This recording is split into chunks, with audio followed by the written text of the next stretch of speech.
Alright, let's see if this is all working. We will find out in just a moment. If everything is working. Alright, let's go tell all of our friends over on Discord. Alright. Oh, that's a good question from Ben. Ooh. The Hour of Divinity, which guarantees that the final boss of the Sanctum drops 2 additional sanctified relics, but prevents you from collecting boons. Oh, that's interesting. So it's a unique relic that gives you access to more relics, but less boons. It's kind of interesting. All right. Let's go tell all of our friends, everybody over on Discord. Live today on YouTube. Today we are talking more about Ruthless builds. Doing some POB testing of ideas. Preliminary forum post for Ruthless. And, of course, some Act 8 through 10 gameplay on Witch, and maybe a little on Templar as well. Once your relics are super strong, I don't think boons will matter. That's a fair point, Dark Cell. That's a fair point. All right, there we go. We've got the stream up. Stream announcement is up on all of our Discord stuff. Is there a good reason to fight them? Good question. Stream just went live. All right. So where are we at? Hey, welcome, Stefan. I got to show you guys this to start off the day. This was occasionally in some of the work that I do, I get to do research on things occasionally. What a shock. Does that shock you that I would do research? Does that shock you that I am the sort of person who engages in semi-analytical things? Well, if that shocks you, good evening, Kim Cern. Then you won't find this meme funny. But I made this meme today because I found a good resource today. I found a good source. I was scouring some different books and some different papers and some different things for a couple different projects. And at first, I guess I should show it like this. At first, I found a good resource. And so I was really excited. It's like, oh, look at that. That's a good looking resource right there. And then I found a good quote inside the good resource. And I was like, oh, hey, found a good resource. Found a good quote. Hey, I like it. Then I found a good quote inside, and I found a footnote about the good quote inside the good resource. And I was like, oh, here we go. Here we go. This is getting good. Welcome, Lodric. Welcome, Nicholas. And then finally, this was the final stage of my euphoria today in doing my research for work. I found another good resource referenced inside the good footnote about the good quote from the good resource that I found. That was amazing. So that was my work day today. That was my work day today. All right, you're finding it hard to play PoE right now? Well, that could be for several different reasons. I'm not sure how much of a troubleshooter I'll be able to help you with, but do you have access to a computer at the moment? No, I'm just being cheeky. Look at these. These are both. That's a lot of damage rolled on there. I kind of want to keep both of those. But let's put these here like what? Like level 50 plus leveling stuff. Geek overload? Yeah, that's fair. That's fair. Geek overload. It's so good when resources, it's like finding a snowball. Yeah, that's what it was like. It was like, okay, I found the quote. I found the block quote that was good. And then, of course, I had the little footnote below it. And I was like, okay, let's go check out the footnote. And then I was like, And then inside the footnote, it was like, see also these other quotes from these other resources. Oh, this is amazing. This is exactly what I was looking for. It's great. It's wonderful. Okay, so we're in Act 8 today. This is where we are with our witch. We have got 46% estimated physical damage reduction. We got 246 intelligence. We have got a 3-link for SRS using melee splash support and chance to poison support. We also were using hexed grounds when we had the ability to do so for our vulnerability. And somebody, who was it? Was that Ben? I think it was Ben the other day. I don't know if it was Ben. I want to give credit to Ben. Maybe it was you, Dark Cell? I don't remember which one of you it was. But I want to give credit and give a shout out to whomever it was who was kind enough to make the suggestion to go play Bane. Because Bane is supported by active gems being socketed in them, not support gems, right? So you just put a bunch of curses in Bane. And I thought that's a pretty good idea.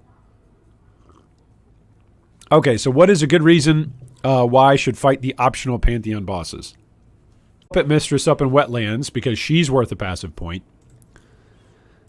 You want to kill Prisoner's Gate. You want to kill Redfoot Aberrath. There we go. Aberrath, because he's worth a passive point. I think that's 3 passive points. Maybe it's only 2 passive points, but I'm pretty sure they're all 3 worth passive points in Act 6. That's one of the things I reported when I was in the Ruthless Alpha. People said Bane did huge damage and it was fine. I played Bane and it was great. There you go. Yeah, I mean, it's a great point. If that's you that was pointing that out to me the other day, making the suggestion, it's a great suggestion to just go, well, wait, here's an active skill gem that's supported basically by other active skill gems. So Bane plus Despair plus ED, but it was the pre-nerf Despair in Alpha. Okay. I think it still should be relatively strong, even post whatever nerf came through. That still should be relatively strong. Am I bleeding? No, I was standing in Chaos Ground. Okay. Like, why is my mana just all of a sudden non-existent?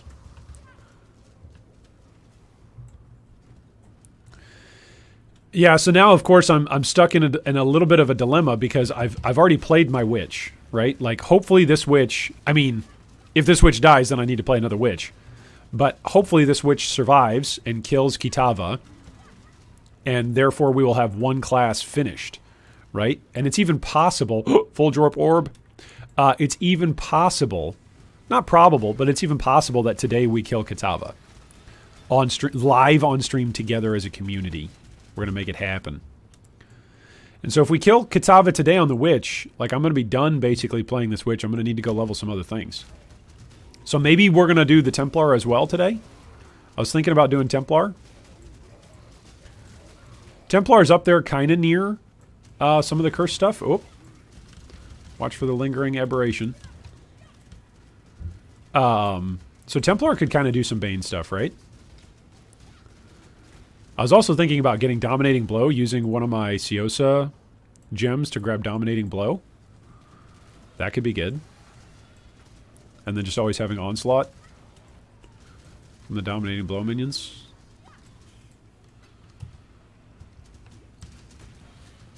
Oh, goodness.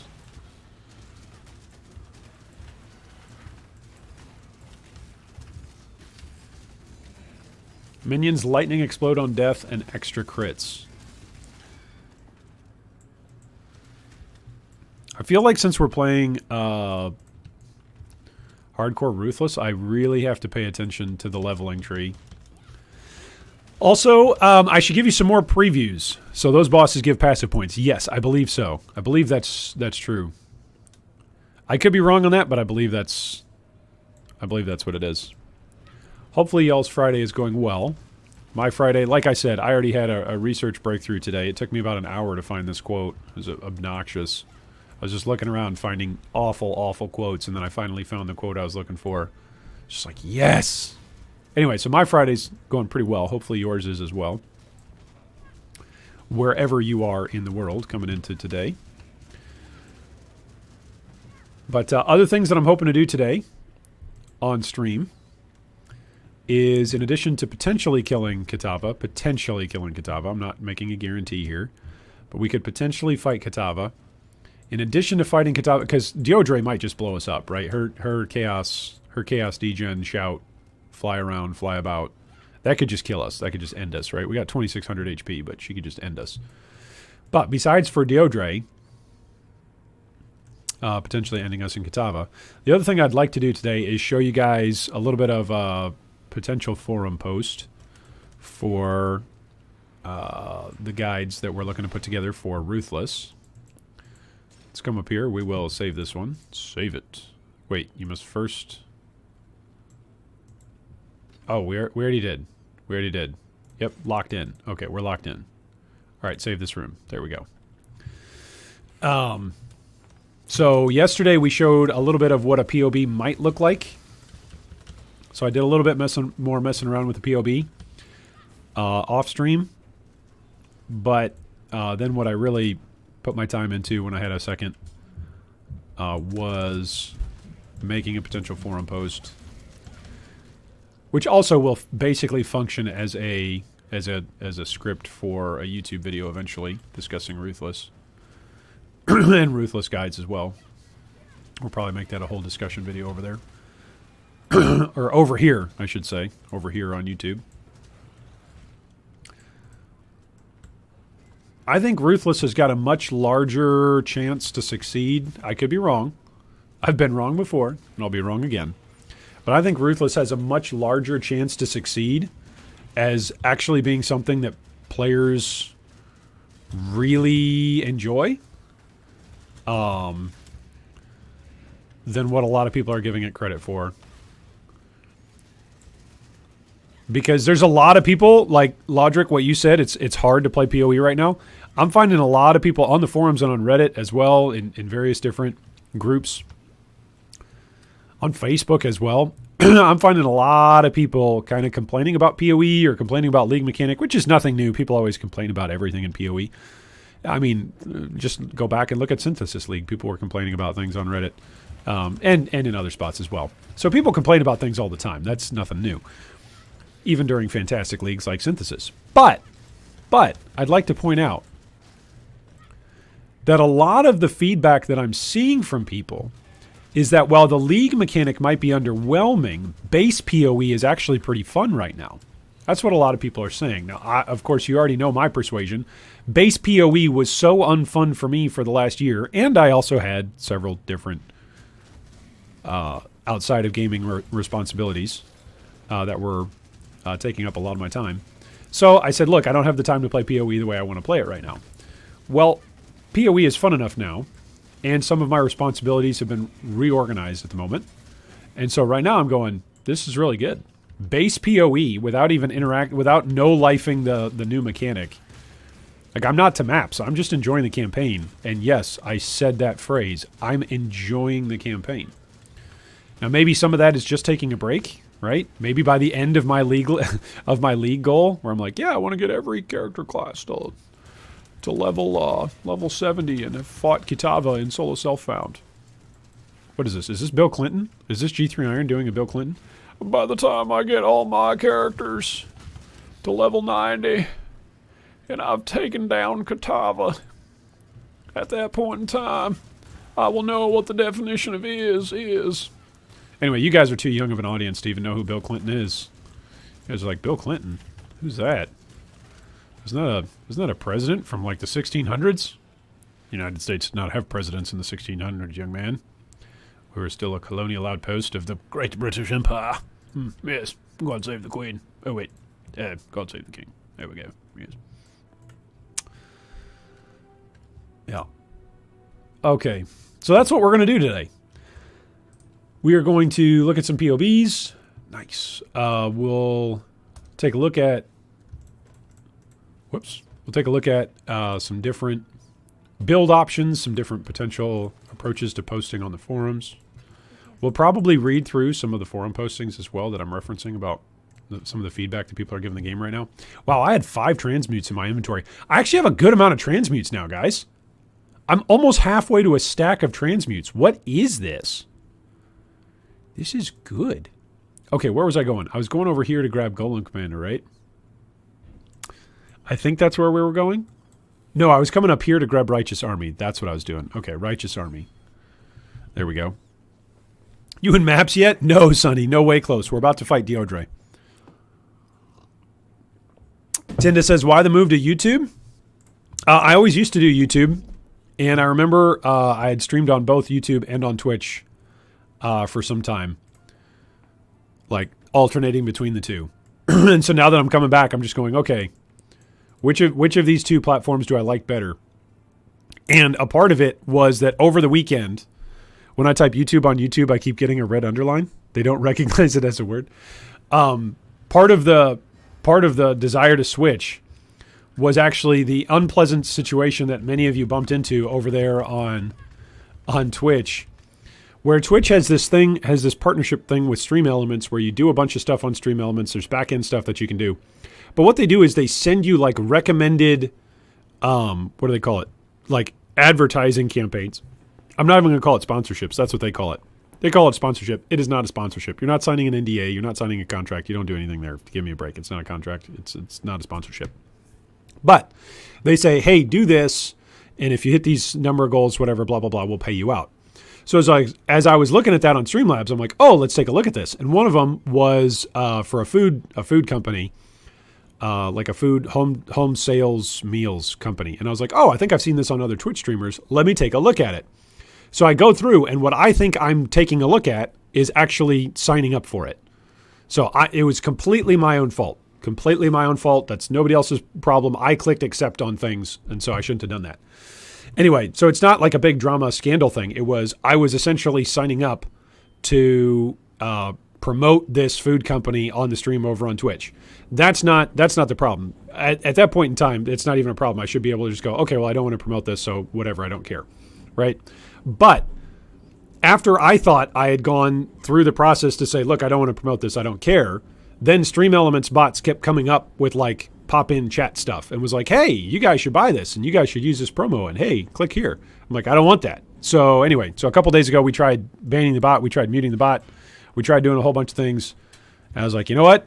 YouTube is not going to have this problem.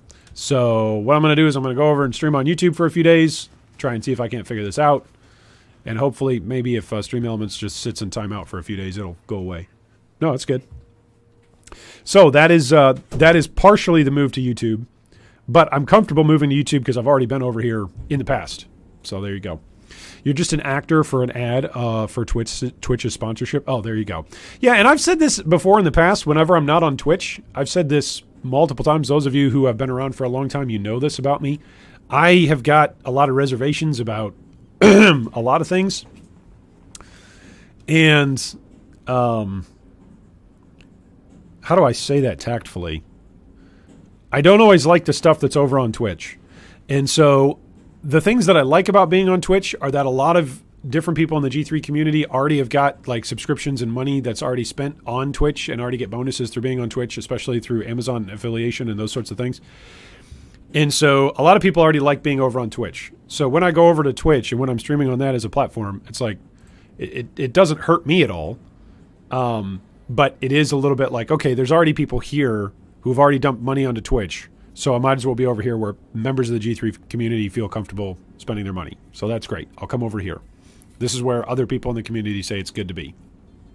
But then there's other times where, again, there's headaches or there's these other things that come up and I'm like, I can always just go over to YouTube. So there you go. So that's the latest.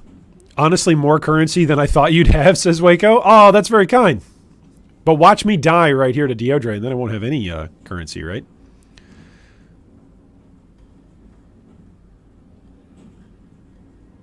I got tired of this mapping in the league today. Maybe I should just try Ruthless Hardcore Solo Cell Phone, says Zeko. Zeko, it's different. Like, it's different. It is a different experience. Like, when I drop full orbs of transmutation, I get excited.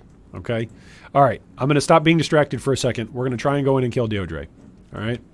Now, luckily about this fight, we can make a big pile of bones. We can summon up a whole bunch of SRS. How many can I get to? I can get like 15. Oh, wow. I can get a lot. I'm up to 13. Okay, here she comes. Here she comes. Decoy totem. Where is she? Okay, so she bursts through my mana pool pretty good. Oh, goodness. Oh, goodness. Did you guys see that? I have no health. I have 0 health right now. Okay, so I need to watch out for when she jumps. I just need to be paying attention to when she jumps. Where's she going to jump to? Because that legitimately hurt. Okay, keep putting down taunts, otherwise I'm going to die. She going to jump? Where is she? Where? I don't see her on the screen. Okay, go get her, guys. I don't see her on the screen. Go get her, guys.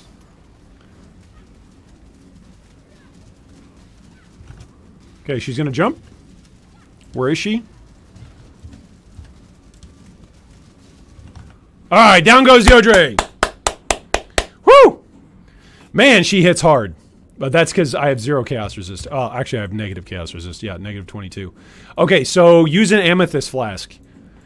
Amethyst flask might be worth to get just for Deodre. That's a note. I'm gonna put that. Where's my notes? I'm gonna put that in my notes.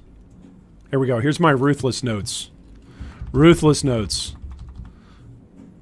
Oh, I need to sign out of my Epic Games stuff. That way I don't get pop-ups. There we go. I think I'm signed off of Steam as well. Yeah, I am. Okay, note for Deodre. How do you spell Deodre? Is it this way? Or is it E? Is it Deodre? Is it truly Deodre? Note for Deodre. Act 8. Sewers. Maybe, probably, bring an amethyst flask? Amethyst? An amethyst flask? Chaos res. Because she did that. I don't know if anybody wants to clip that just for the size of it, but that was legitimate. It is Deodre. It is Deodre. Okay. It is not Deodre. It is Deodre. Thank you, Darkcell. I'm only on Act 2 on my hardcore solo self-found on Xbox. I'm doing SRS zombies and skeletons. There you go, Sean. You are following a great many other balding, bearded people. I mean, and by great many, I mean me. But my thought process was just keep up as many sources of damage as possible. That was my thought process. As many different active sources of damage as possible. The other thing about minions is, despite as much as we meme about the support gems that we've gotten, they've actually been, like, usable. Minions can be surprisingly flexible with support gems that drop. So, is there a high-pitched squeaking noise? Can you guys hear a high-pitched squeaking noise, or is that just me? I don't know. If you can hear it, let me know. I'll go see if I can't figure something out.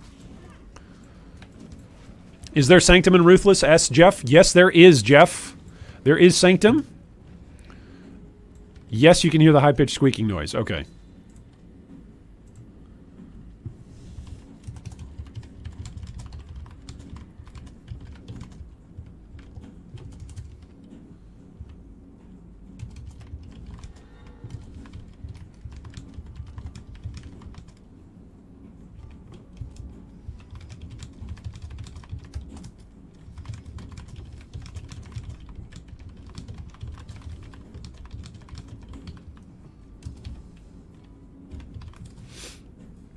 Same here. I'm trying to follow Ghazi's SRS guide. Okay, there you go. That sounds like a pretty good plan. He does a great job with all of his POBs. The big difference that we're going to talk about here today, when we take a look at building out and building philosophy for Ruthless, the big change is that you don't have access to support gems. And the active skill gems that you choose are a little bit more limited. For instance, if there's 2 gems that you'd like available as a skill quest reward at a particular time, you're not going to be able to grab both of them until you go to Ciosa, and you only get 2 of the currency that Ciosa uses. in order to trade with Ciosa. So you're pretty limited in what you've got. Iron, I'm actually surprised at how good two-handed weapons are. Yeah? Are you using those on offensive abilities? What offensive abilities are you using them on? Sanctum would be really hard in Ruthless since movement is your only defense. Yeah, I mean, we've kind of cheesed it a little bit. The little bit of currency that we've made, the little bit of benefits that we've had from interacting with the League mechanic have been because SRS has carried us. But there have been plenty of times where I'm like, oh, am I supposed to dodge that? Oh, I should have dodged that. Oh, I should have been paying attention. And also, I thought Decoy Totem would be more important. But apparently, Decoy Totem, we learned that as well, does not grab as much aggro as we were hoping. It feels like the guards of the Sanctum rooms are smart guards, using air quotes there. It appears to be that they know who the player is and who is not the player. Volcanic Strike is what you're using on? Okay. So are you sure it's two-handers that are strong and not just Volcanic Strike? It's possible. It's possible that both are. It's possible that Volcanic Strike is actually weak, but two-handers are super strong right now. That's also possible. Depending on the two-hander that you're using. Oh, goodness. Did that just reanimate a whole bunch of guys? I feel like it is. Minions, minions, minions. Do you see these guys? What is summoning them again? What is this? Am I getting XP from this? Do you guys see this? Am I fighting a never-ending guy right here? I'm not getting any XP from these kills. 1838151. You guys see that? I am not getting any XP from killing them because these guys are just minions, right? They're being summoned by something. So we've already actually killed them. Do you see that bug?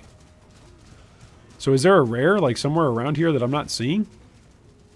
Am I dead and the game just hasn't told me yet? Like this is the spot of eternal summoning. Like look at this. As soon as I kill the last one, they'll all come back. See this? See this? If I could be farming XP right here. They're not dropping anything either. If they were dropping things either, that'd be kind of worth it. I feel like we kind of found a bug there, folks. Because there was no rare. It's like we killed the rare too fast, but then he just kept summoning minions? I don't know. Weird.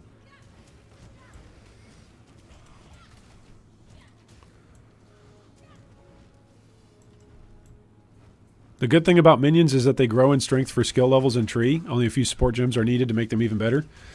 I mean, yes. But boy, do skill gems feel good once you get them. Boy, do skill gems feel good once you get them. I think it was Act 3 or maybe Act 4 that I was starting to despair. I was like, okay, I've got skeletons, I've got zombies, I've got SRS, but damage is not cutting it. The damage was not cutting it. And then I put on, was it Melee Splash and then Chance to Poison, and it was like, oh, okay, this feels a lot better now. Alright, I was supposed to pick up the Tolman piece. Which Tolman, I'm pretty sure his explosions do a mixture of fizz and chaos. I think. I didn't pick up the Ankh yet. I gotta go pick up the Ankh. But I've already got maps dropping for me, folks. We're already sustaining maps. Guys, this is a world first. I don't know if you've ever heard of this. We're sustaining maps in Act 8. Look at this. We are only in Act 8, and we are already sustaining maps. It's pretty good.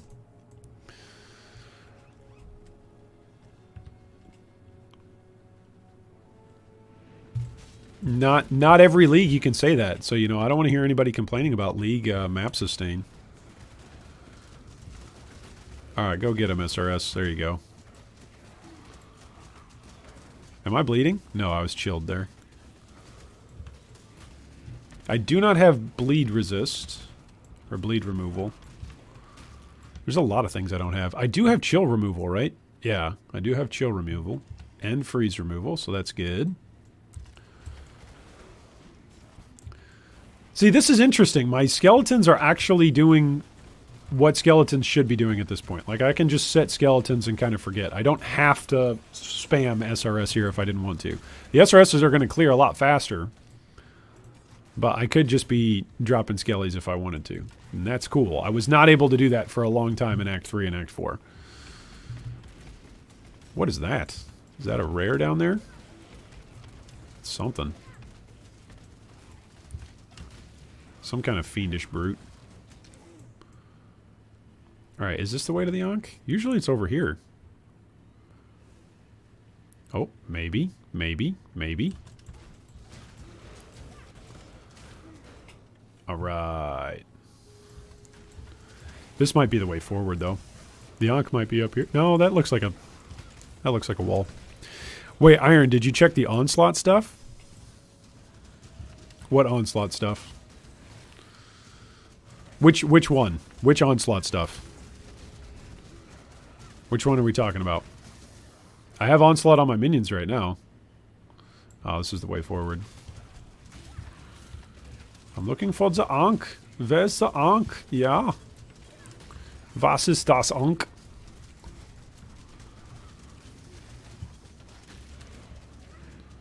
Achtung. Oh, the buff effectiveness? Yeah, it was confirmed that it's binary. Onslaught is binary to its own. You either have it or you don't, and the buff effect of Onslaught is like it's an explicit effect on Onslaught itself. It's not just aura effectiveness. It doesn't count as an aura. It counts as a binary thing. It's either on or off, and it's not an aura. Oh, which is kind of ugh. Because I was really hoping. I was like, man, if that's aura effectiveness, then let's just run like a aura effectiveness and let's buff the heck out of this. And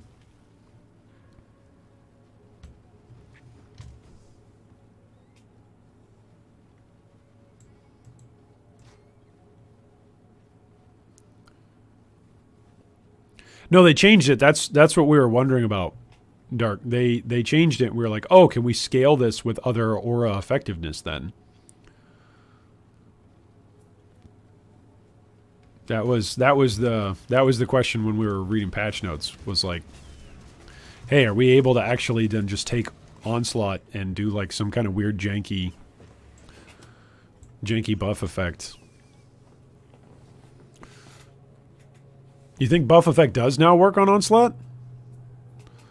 Yeah, I think we said, that's what we said. We think Ichimonji explicitly works, but I don't think the rest of the tree works.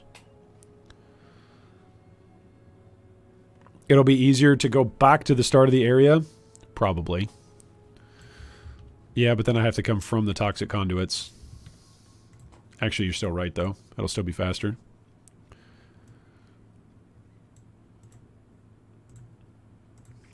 Because that's what I was going... That's one of the reasons why I was going nuts during patch notes. I was like, oh, if this is just a buff...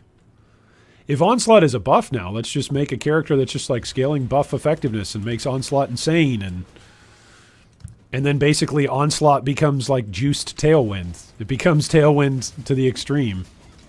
Becomes even better Tailwind. Well, they changed Onslaught buff from grants Onslaught to grants 20% move speed, attack, and cast speed. I don't know how much sources of raw buff effect in the game, though. Yeah. Yeah. It's... So the thing that we were looking at was if we could use... Like, the way to do it is, like, buffing your... either through Ichimonji, or we were looking at the skill tree if there were other ways to buff. And there basically is not. It's all non-curse aura effectiveness. And so because it's not an aura, because it's just like a buff, I don't know how else to put it. Ichimonji's is 2%, yeah. It seems that the only thing that might work is increasing effectiveness of flasks and then getting Onslaught from the flask. Yeah, exactly. But at that point, that's what was funny about it. Because we were like, all right, let's just play Raider and then buff the heck out of our Onslaught. Because there's Onslaught effect on Raider. Like, that's the way to juice Onslaught, is to play Raider. So we were like, okay, so can you... This is all wrong. This is all wrong. You can't do this. But this was what we were thinking at the time of patch notes. At the time of patch notes, it was, oh, is there a way...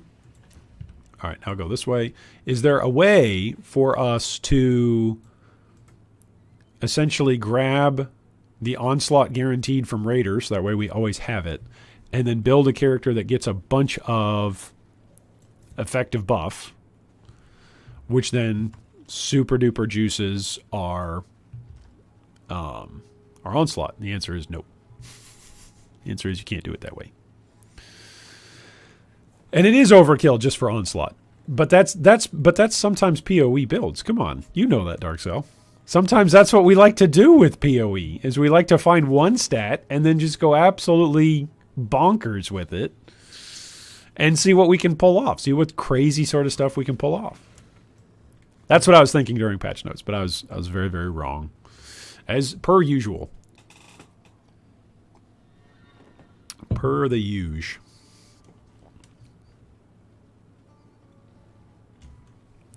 I think that for a guide for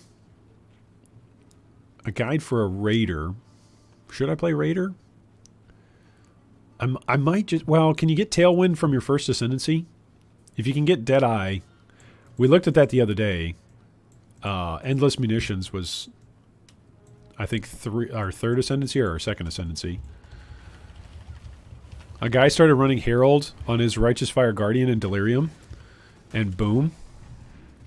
To be fair, that's how Aura Stackers first started appearing. Yes, exactly, right? Like, exactly. That is a great example right there. People going, why the heck would I do that? And then you figure out, oh, yeah, I can do that. And then you find out that it's some absolutely bonkers combo. It's pretty fun.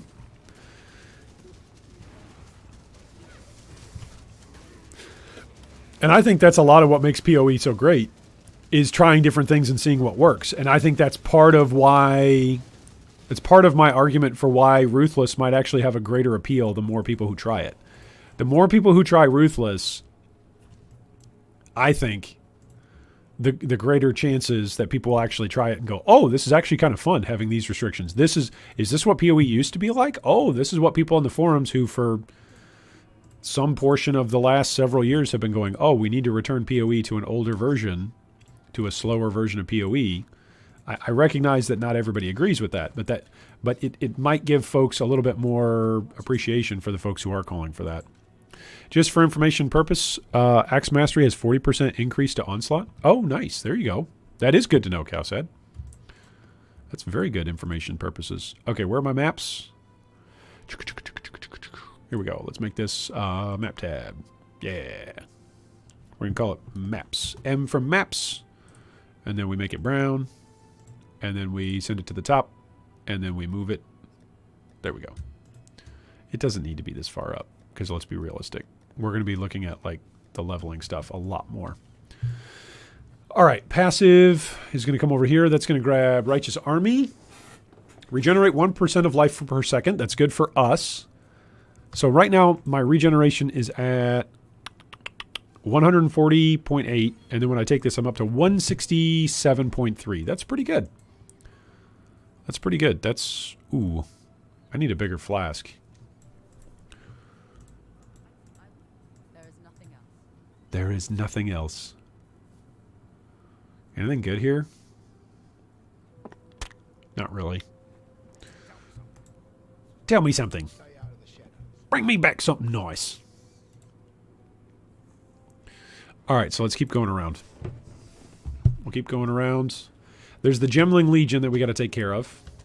I think our next 3 passive points are grabbing Golem Effect. Golem Effect and Golem numbers. Do you guys say Golem or do you say Golem? How do you guys pronounce it? I just got next from the Shores Boss Trove. Wrong league.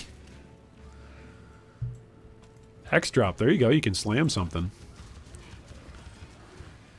That's going to take me a long time to get used to whenever I do start playing Trade League.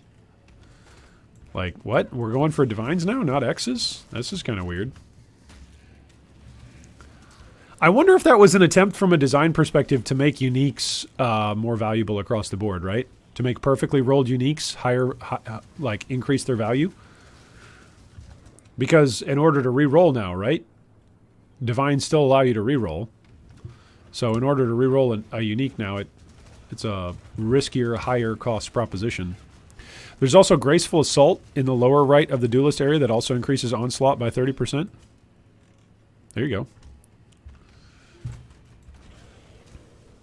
Yes, it's one of the ideas. Oh, okay. That's good to know. No, it's good to know. I'm glad I'm picking up what they're putting down without even having to read their manifestos. That's cool.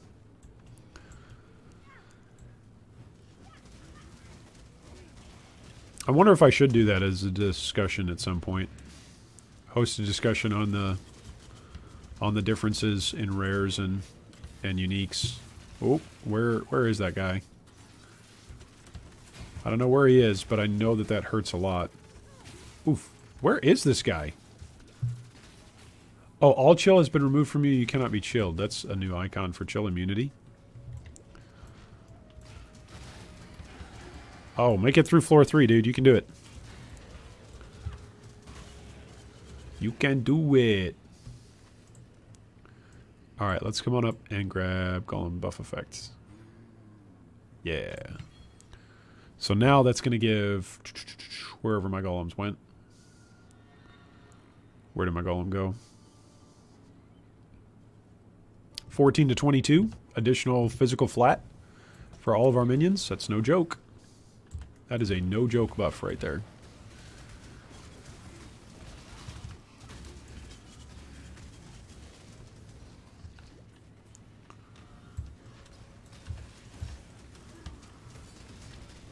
Lurid Angels will be my end. No, you can do it.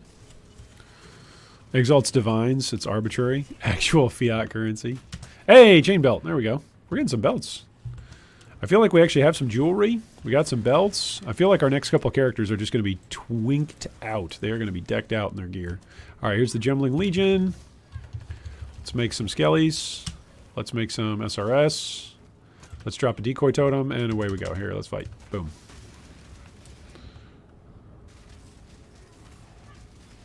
Whoa. Watch out for body explosions, corpse explosions. All right, talk to Malmora. There we go. They did kill some of my zombos there. What's up, Sulfur?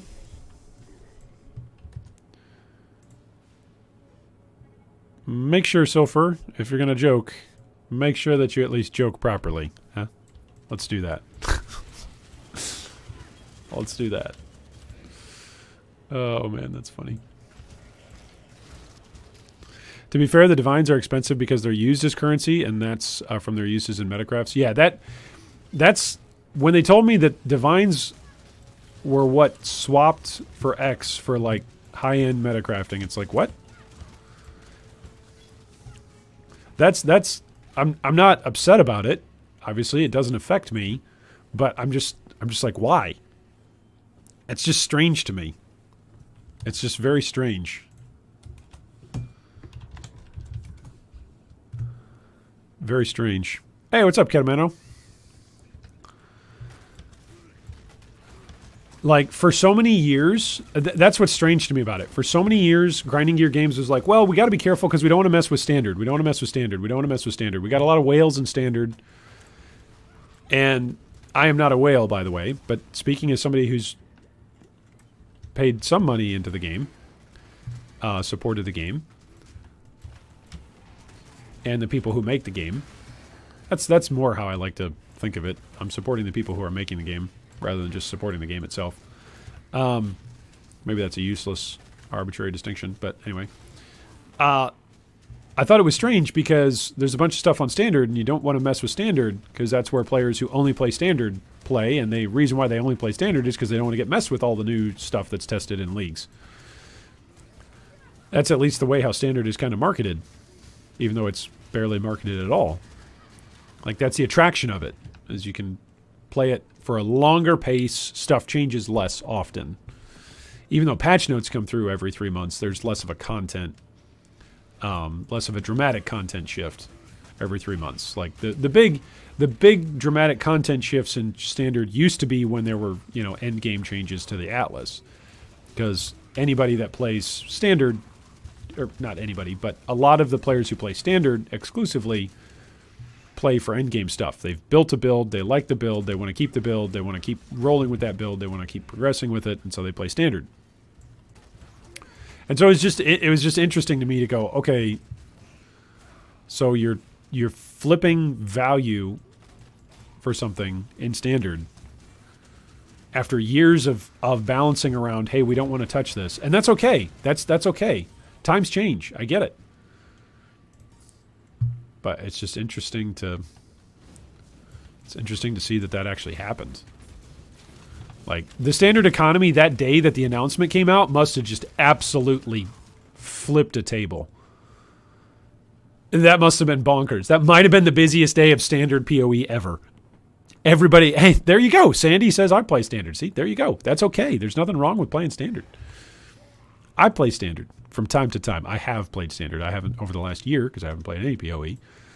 But there are times where when I want to test something, when I want to play a specific build, when I want to go back and rehash something, when I'm making previews for certain things, I will go and use standard as my testing ground, or as my art palette. Template?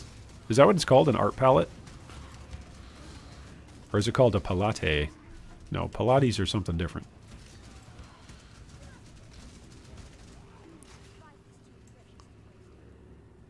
Ooh. Getting some drops here. Alright, let's save this. Alright, what are we at? We're in a level 59 zone. We're only 4 levels above. Kind of spooky. GGG literally said the $10 bill is worth 100 now, and the 100 is worth 10. And everyone said, that's fine, I guess, but why? Yeah, that's my issue. It's not even an issue. That's my question. I would just go, okay, there's got to be data that's driving this. What's the data? And I don't want to speculate and become conspiracy theory Bob. Like, conspiracy theory Bob, he's almost always shunned. So I don't want to become that. I'd rather not be shunned, thank you very much. In a game and community that I very much enjoy. But that is interesting. It's interesting to me to do the flip-flop like that. Like, think about some of the big players. Not yours truly. I mean big players. I mean players who are sitting on, like, multiple stash tabs filled with Exalteds. Multiple currency tabs filled with Exalteds. I'm talking the big-time players. Who played in Standard. And sure, maybe they kept around like a handful of Divines or whatever. And maybe to them a handful of Divines was, you know, just one stash tab filled or whatever. But it's like, to go from all of your wealth put into one thing and to just swap that all of a sudden? Boy, that must have been... I really missed out on probably a lot of controversy in Standard by not being here to discuss those changes. Hey, welcome, Patrick. Good to see you today. Chris said they don't go by data. Yeah, okay. There are times just to say, okay, thank you for telling me that. But then there are also times to say, I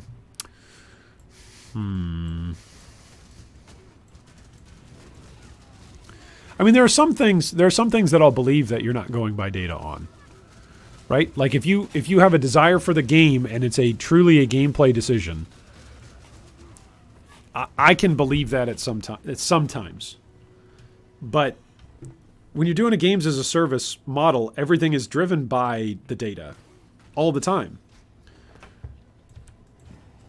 Like everything is driven by the data in games as a service. We're talking when things go on sale. We're talking when new art projects are released. We're talking when upgrades to your backend server maintenance goes on. It's all about the data. Like, why did Blizzard choose to make Tuesdays at whatever time it is, U.S. time? My apologies, whatever time it is elsewhere around the world. Why did they decide to make that their time when they would always do patch updates? Some of you may not remember this. This is story time with G3 Iron, so pull up a chair. Back in the day, when League of Legends truly was just a relatively small startup. Ooh, Topaz Ring. Nice! Okay. Back in those times, League of Legends, I don't remember when it was, if it was 2012, 2011, or 2000. I don't think it was 2013. I don't think that's when it was. I think it was probably earlier than that. But back in the day, League of Legends, for a time, on Tuesdays, actually had their same server downtime and same server maintenance time as Blizzard stuff. And then they changed it. And one of the reasons why they changed their downtimes of when they were working on their server maintenance stuff was because they recognized that they could actually grab all the users who were normally playing WoW on Tuesdays, because Tuesdays at whatever time it was, US time, all those WoW players were looking to play something else and WoW was down. And so a whole bunch of people would go and play League of Legends instead of WoW. Now, I'm not saying that's always the case, or that's an exhaustive, definitive example. I'm just saying that's data. That's data driving, like, when you do server maintenance. Whoop. So it's interesting. It's interesting to hear somebody say, no, it's not data driven. Like, oh, okay. Okay. Do you guys remember that? Do you guys remember that?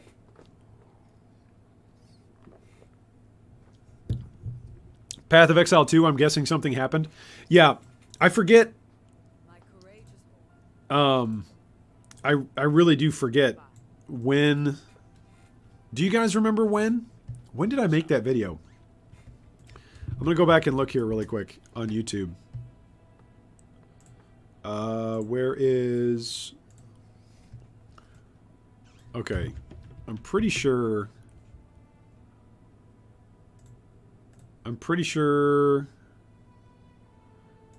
Where can I search? PoE. Didn't I make a video, everything is about PoE 2? Yes. Okay, I made this 2 years ago. Somebody just killed Uber Elder on PS4? Oh, nice. Okay, I made this argument 2 years ago. This was what, during Delirium? Maybe this is Harvest. This looks like Harvest background. Yeah, I'm using a blue shirt. It's Harvest. Harvest. Okay, so this was where I made the argument. Here's my hypothesis 2 years ago. 2 years ago. Everything GGG's been doing since planning for PoE 2 began has been foundational for implementing PoE 2. Therefore, this is our best guesses at what is to come in PoE 2 is to look back at what has been implemented into core PoE since ExileCon. Right? And it's saying, okay, everything that we know has been going on since the planning stages and announcement stages of PoE 2. Let's go back and take a look. So, anyway, that was my theory. When did I call this? 2 years ago. Premiered on July 17th, 2020. So, we said, okay, I think everything is about PoE 2 at this point. I don't want to say I'm the original guy to do that, or I'm the only person to do it, but I'm pretty sure I was one of the first people to really make that a prominent claim. Like, hey, everything that's going on is about PoE 2. It's no longer about PoE 1. And that actually feels good. You know, after getting so many predictions wrong about the League Start meta, it feels pretty good to look back and go, yep, I think I got that one right. 920 armor, 49 life. I feel like I need to use that. I'm going to lose some cold resistance. But I feel like I need to use that. Okay, what's my life do if I swap this out? 2682. So I lose 40 life. I'm still going to be capped for cold resistance. But my chaos resistance goes up and my armor goes up from 43% Physmit to 57. Oh my goodness, we are so using this. What level is this required? Level 28? That's really good for leveling. This is my premier chess piece right there for leveling. That one's okay, 51 life at level 24, but this is 58 with cold resistance and strength. All right, let's put our belts away. Belts, put the map away. Put away the flask. Jewelry. Lightning ring. All right, we've got the sun orb. Away we go. Maybe you can extrapolate that they would go against the data if there's good enough reasoning. Floor 3 done. 359 out of 359 resolve. Hey, nice job, Dark Cell. Very nice job. Congrats. All right, so where do I want to go from here? I have to leave the Solaris Temple. So, is it coming this way? I forget. I think it's going this way.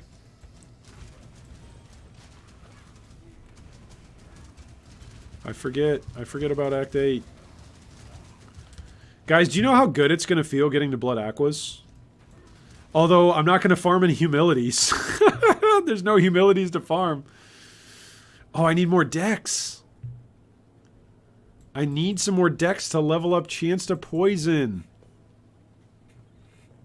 It's spooky. He said something about how raw data told them to change the first quest in Act 2, and it was obviously flawed, and since then they go by human intuition. Okay, that's fair. That's fair, but oh, that's fair as a statement, but there's so much to clarify there. Oh, I'm not even gonna. I feel like I would need to go to paint. There's so much to clarify there.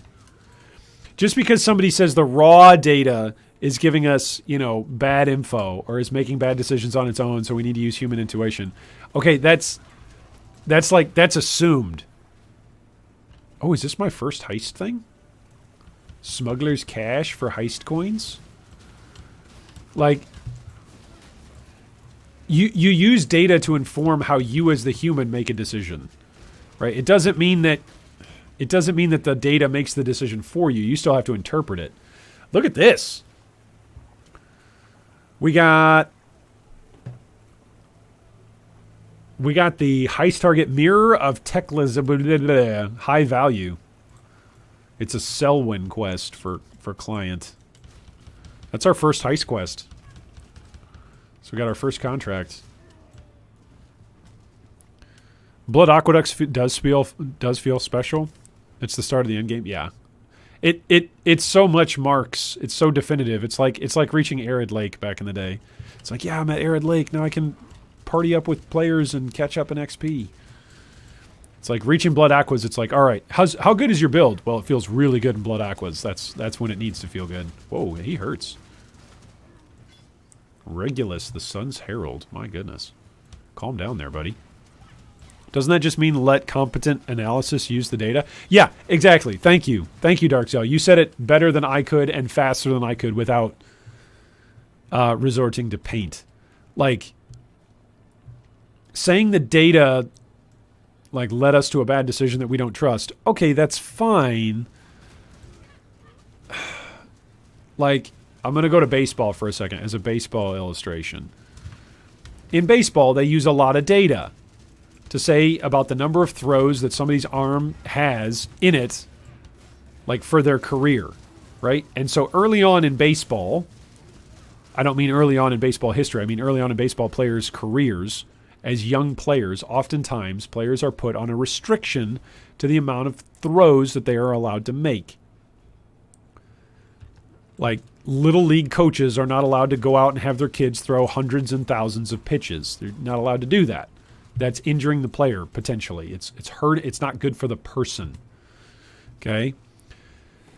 It still takes people to analyze that data to come to those conclusions. It's not just the data. There are still some people who can push that envelope a little bit and some people who can't. There are some players and some people's bodies that can take a little bit extra strain and others who can't. And so the data is helpful, it's informative to you, but it's ultimately not authoritative. You as the human being still need to make the authoritative decision. So. Yeah, Chris said it better. Okay, that's fair. That's fair. What Chris said is they don't let devs look at data unless they can make a good case. And that's fair. That's fair. There might be certain data that you keep from certain departments. Just because it's on a need-to-know basis that it's actually not helpful. Like sometimes when you're working on a group project together, it's actually actively unhelpful for everybody to be debating things that you've already gotten done. Like sometimes stuff that's done just needs to be done and needs to be settled. You only have a limited amount of That's pretty cool. So if we can go, if we can go down into the mines and get gems, I will be very excited. Okay, should I go grab some decks so that way I can level this up? How far away am I from decks? I think I'm a ways. 1, 2, 3, 4. I think I'm closer if I go over here. Yeah, 1, 2. I'm closer to go grab expertise. Oh, hey, I'm taking damage. That's not okay, guys. Can't you guys see I'm planning out my passive tree? Come on.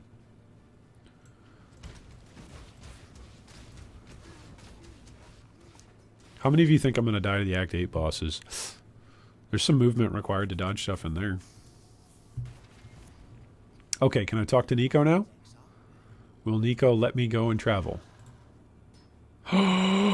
We can visit the mine encampment. I am not allowed to do bestiary yet, Cal said. Look, I don't have bestiary here. Maybe I need to go back and talk to Einhar. Maybe that was like a mistake that I needed to talk to him, but generally when you're playing, it just pops up as a place to go to. Shout out to the guys in game dev schools who work on the lore for the 1 hour indie experience for months. If you're that guy, please know that you're that guy. Lore is tough work. Writing lore is tough. It's hard work. Yes, you do have to talk to him now. Are you serious? Are you serious? You have to... So I could have been doing bestiary recipes this whole time. And I missed out on doing bestiary recipes. So I could have had all these recipes that were unlocked and all the beasts that I've captured. I was like, I mean, it makes sense. It makes sense that I've been doing it wrong when I've been allowed to capture beasts. I could have swore without talking to him it used to just pop up on the right-hand side, though. But I'm probably wrong on that. Am I bleeding? I am bleeding. Am I dead? No. Okay, that was close. I might need to log. We're logging. That's no joke. Magic pack with corrupted blood.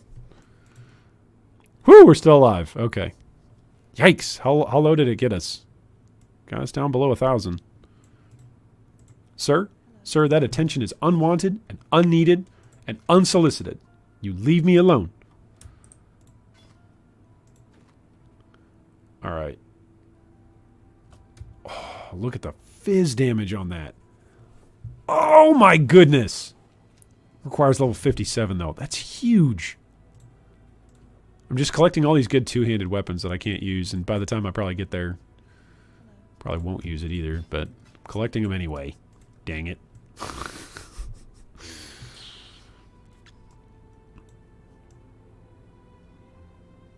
Alright, so I'm a couple away from decks, no matter where I go. So I might as well go here, because I may travel around this way to come grab, like, Sanctum of Thought, or go up and grab Devotion. I may do that. Are there any passive points that I could respec at this point?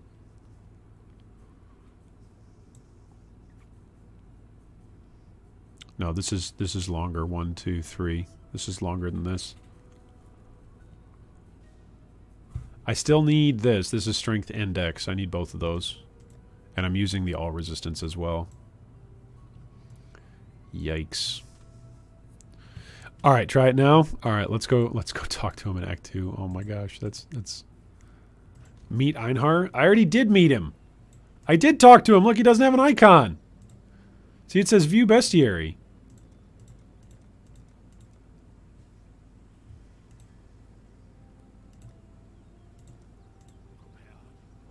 See?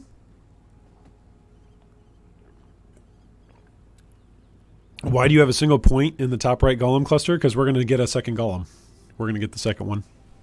That way we've got 2 carrion golems. And the buff, the physical buff from the carrion golems, where did it go? Is pretty good. It grants 15 to 23 additional physical damage for non-golem minions. That's a lot of damage for all my skellies, all my zombies, and all my SRS. That's a lot of damage. That's a lot. And it's going to have 15%, 20% increased buff, 20% increased buff. It's going to have 80% increase on the buff. That's a lot.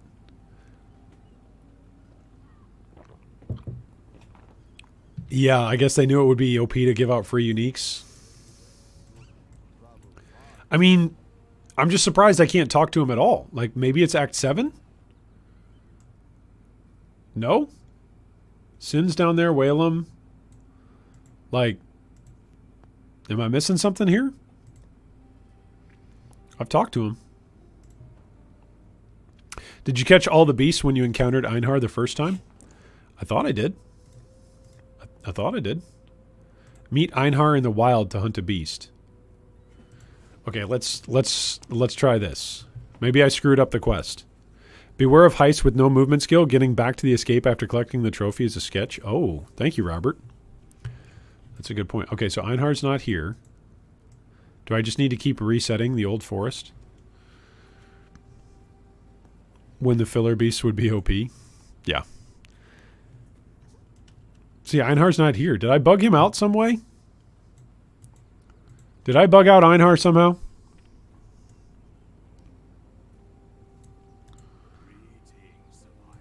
Greetings, survivor.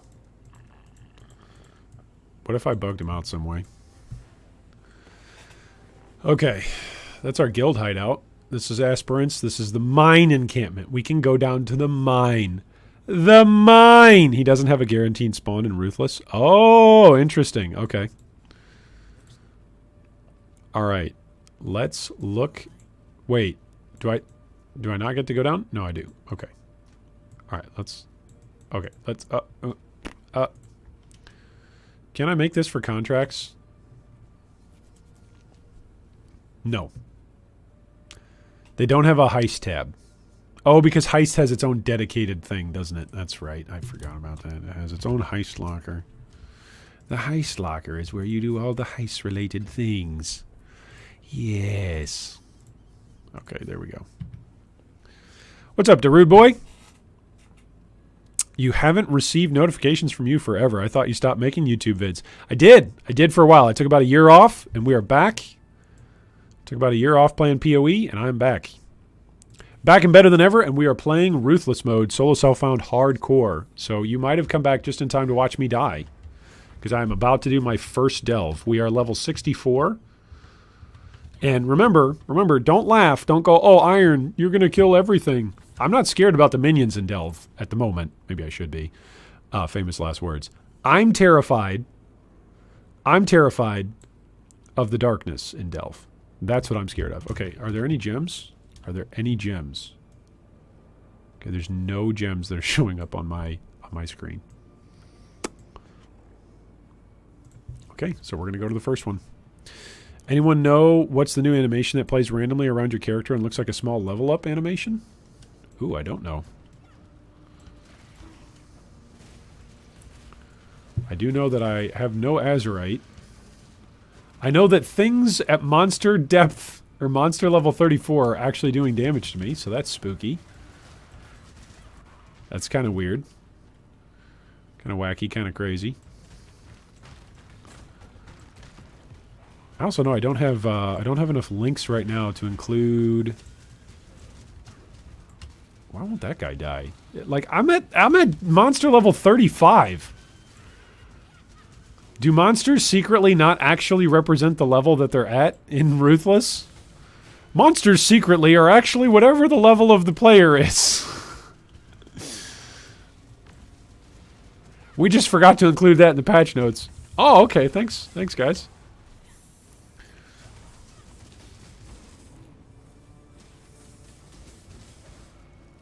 It's not gems? I don't know. Maybe it's when you gain gem XP from a rare mob? Oh, maybe. Maybe that's the Arch Nemesis, right? The Arch Nemesis animation. Oh, look at this. We actually got some rares. Okay, what else did we get? Did we get any... No. We got no jewelry from that. Okay. Where should we go next? Contains items. I want things that contains gems. Gems are truly, truly amazing. That's monster level 58. I feel like I'm going to die if I jump down that far. Contains a Harbinger? Let's go do a Harbinger. Let's go do that. That sounds fun.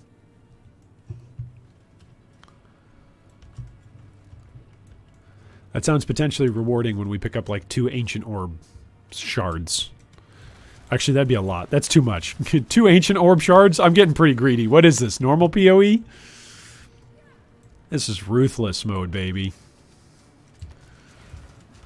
What about one Harbinger Ord's shard?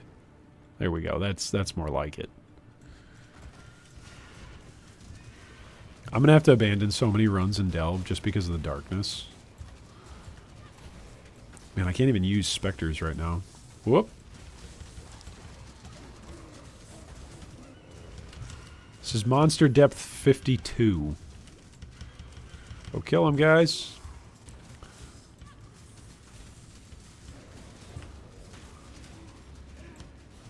Whole bunch of monsters have got Onslaught. That's good news. Go get him, SRS with Onslaught. Okay, these walkways, those walkways without phasing are pretty dangerous too. Just standing there and taking a beating. That's kind of spooky.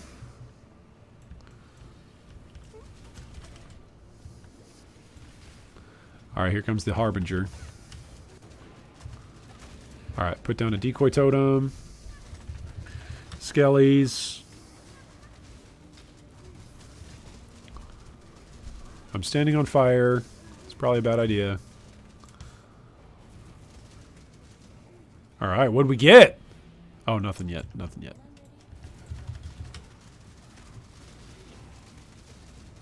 I'm chilled?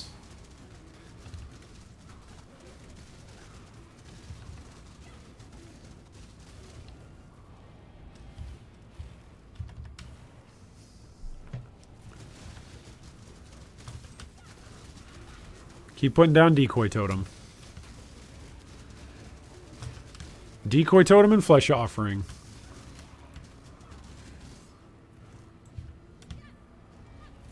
Decoy totem and flesh offering. That's the real MVP right here. Extra physical damage aura? No, thank you. Oh gosh. Why can't I move? Oh, because of the vines.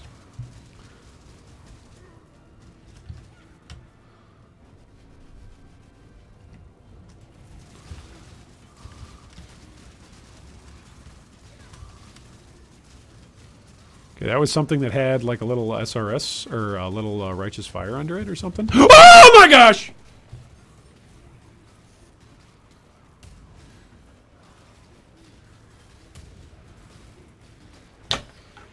Alright, what did we die to?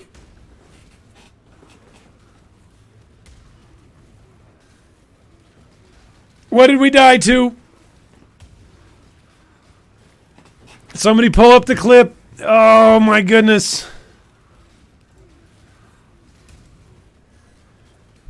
Everything was going so well. What did I die to? Boy, talk about a rush.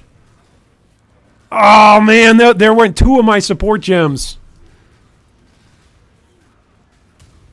Okay, I'm watching here. I'm watching. All right, here's the clip. I'm pulling this up here. Here we go. All right. Wait, I gotta turn off this sound. Oh my goodness, there goes the character. Rest in peace, that character.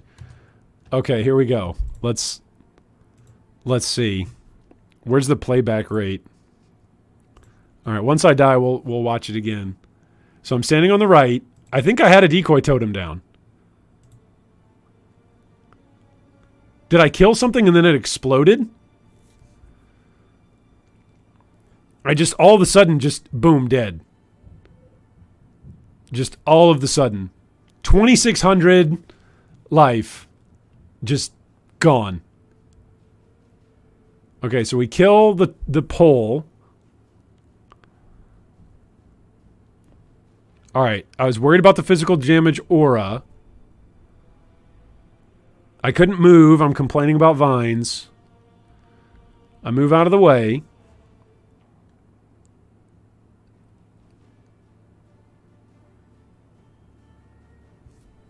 Alright, I move back to the right. This is where I'm about to die. Am I standing on crystals? I'm standing on crystals. You see this? I'm standing on purple crystals. I'm standing on some kind of purple crystals. Okay, do you guys see this? All right, you see the purple crystals? Purple crystals, we're standing on it. 1, 2, 3. Death over here. This death is going to set off the chain of the crystals. Right there, as these crystals are all exploding. Oh my gosh! Oh man, level 60 something? In Delve. Okay, so what did we learn? What did we learn? It wasn't that it was one hit either, by the way. I'm not gonna no complaints about, oh no, I didn't have enough time to move. I'm standing on the crystals. I'm standing on the crystals. If I move, I survive. That's 100% player error. 100%. That is 100% player error. No Harbinger node. When you stare into the void. Blue crystals on the floor. Chaos crystals. Those are evil. Okay. So it was chaos. It's like mines around you. Watch when the rare dies. Blue monster used a blue ability? Yeah. That's fair, Tinda. That's fair. Try your best not to stand still. Oh, man. Yeah, just frost blink away. Yeah, where's Mouth? Hey, we should go look at Mouth's POB, by the way. Just to feel good. Just to feel good. Oh, man. Oh, man. Yeah. Oh, man. Can confirm they're pure chaos. Just frost blink away. I love the dab there, Empty. Oh, man. That's pretty funny. All right, rest in peace. And it's not going to show that character either. I don't even remember what level we were. Were we like level 60 something? We were level 60 something. Oh, man. Everyone hates those crystals. Well, there we go. All right, we've still got our one guy. Man, we survived Deodre just for that. Oh, man. Okay, how many support gems did we just lose there? Oh, man. We just lost. It's Delve. I lose hardcore characters in Delve. You might be proud I started a new character, Popcorn SRS. Nice. Very nice. I'm going to come over and see if I can't load your... Oh, whoops. We do want to save this. Let me see if I can't load your character on here. Where is it? Oh, you've got a summon raging popcorn. That's funny. I blink fire. All right, here we go. Let's take a look. Let's update your damage. I want to see what your damage is on your frost blink. You were like 1.1. Now you're 1.4 on your total damage per ignite. That's pretty good. 1.4. So you went up what? Like 300,000 damage since the last time we looked? Your Frostblink is level 20, and so is your Cold to Fire. Nice. Very nice. I hate Horning Lightning Spires more. Yeah, the Homing Lightning Spires. Those rares were seriously harmful. I bet I died to those like 50 times. Yeah.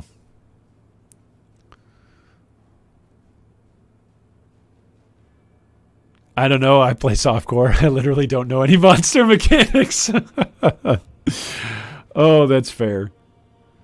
That's fair. Lightning Spires are still there. Yeah. Show all characters. It should be there just in a Void League. I don't know if it'll be there. I don't know if it'll still be there or not. Oh, you're right. You're right. It is. Ruth Draconis, level 64. Ruth Draconis. Okay, can we go more in this character? Let me go see. Let me go see if I can pull up my character tab under my profile. Yep, here she is. Oh man, this is what we lost. Ah. Got a few new items which pump damage. The replica cold iron point. Oh, nice. Replica cold iron point. I didn't think of that. Okay, so we lost our melee splash support. We lost our chance to poison with 29 to 43 added flat chaos damage. Oh. Oh my gosh. Okay, so how long are weeks? Or I'm sorry, how long are leagues? How many weeks are they? 13 weeks? It took me almost a week to get that character to the second tier of Kitava. Oh man, I'm going to have to play faster. Oh man. Melee build time? Yeah, it is. It's melee build time. And then old man time. That's what we're going to do. We're going to go play melee build and then old man. I shouldn't have done Delve. I should not have done Delve. But Delve is so good. There's so many rewards down there. Cyclone time? Yeah, if I can get up to Cyclone. Flesh offering. Summon Skellies. Raise zombie. Look at this helmet. 65 to life. 137 armor. Look at this chest piece. 49 life. 900 armor. Oh, man. This was a 90 life, 300 plus armor shield. These were actually 2 decent rings. That amulet wasn't that great. Notice how just like yesterday I'm looking at all this gear and I'm like, man, this is so good. Now that it's died, I'm already distancing myself from the memory of this character. I'm like, yeah, this is all bad. Don't feel so bad about it. This is all bad. Oh, man. Double resistant life boots. Those gloves, there's a lot of stats on those gloves. And then that's my only granite flask I had. And then look at that. That's my only freeze immunity flask that I had so far in Ruthless. Oh, man. All right, we died. So we died. Level 64, we died. I should have just gone to Kitava, huh? Should have just gone to Kitava. I should know that side stuff. Don't have a side hustle, you know? Stay committed to what you're committed to. That should be my lesson. That's my lesson. That's what we learned. Stay committed to what you're committed to. The new character made it to Act 8 in 5 hours. Popcorn does crazy damage too. You have a full stack of transmutes, man up. That's true. That's true. We're like we've got 18 out of 40, almost to a full stack. Oh man. That's pretty good, dude. Replica Mistwalker. It sounds like a good character. Yeah. Popcorn SRS. All right, what do I need to go from here? I can go to Delve now because it's unlocked for all my characters. Oh, I can go and lose all my characters in Delve now, guys. Don't go chasing waterfalls. Stick to the rivers and lakes that you're used to. Too true. Too true. Too true. Oh my gosh. I'm playing with a melee duelist and I smack the ground. Hiya! Hiya! And then I shout, Rah! Hiya! Hiya! This is what we're going to have. This is what we're going to have for 9 hours until I get to Kitava. Hiya! Hiya! Hua! Hiya! Oh my gosh. The accuracy. I remember that when I played Earthquake. When I used to play Earthquake Juggernaut, it was really obnoxious. If you didn't have like 100%, if you didn't have Resolute Technique, it was just super obnoxious to jump in. You'd get into a rhythm of jumping in, slamming the ground, and then jumping away, but sometimes you'd jump away and you didn't hit anything because your attack missed. I need to pull the new character POB and see what the damage on death is? Oh, yeah. Oh, it's level 34. Okay. Well, so what's my Sanctum at? Oh, and this... Oh, I lost all my relics too, actually. That's a legit complaint. Because, of course, they're attached to your character. They're a part of your character. That makes sense. That makes sense. I'm not complaining about the game design. I'm saying that's a legit complaint that, like, I lost them. That's a bummer. That is a legitimate bummer that I lost. That we have lost all of our relics. Whatever measly, miserly progress we made. Oh, man. Towards unlocking relics. We lost it all. It's the hardcore experience. It's the rush. It's the disbelief, too. It's the disbelief. Looking at just the exit screen for a second, like looking at it, it's just like, no, I'm not seeing this right now. This is a dream. This is a dream. This did not happen. There's no way. There's no way. And then it's like, oh, yep, it did. It happened. I'm dead. Oh, speaking of which, is it going to happen again? Flame Sentinels are no joke. Do you guys remember GMP Flame Sentinel? Or Frost Sentinel? Do you remember GMP? Some inspectors just play with Frost Sentinel and you go GMP and you cover the screen. You just convoke everywhere. You just shield charge and convoke across the map. Boy, those were the days. Alright, we smack the ground! Hi-ya! Hi-ya! Rah! I need to get like some Conan Barbarian belts or something and put them over my, like, across my chest. Rah! I'm gonna play Earthbreaker. This guy's so funny. Oh, man. You used to main that Necro build? Have you deleted your dead character, says Clay? No, not yet. Not yet. Why? Should I? Or should I not? What's your suggestion there, Clay? Hiya! Oh my gosh, I do no damage.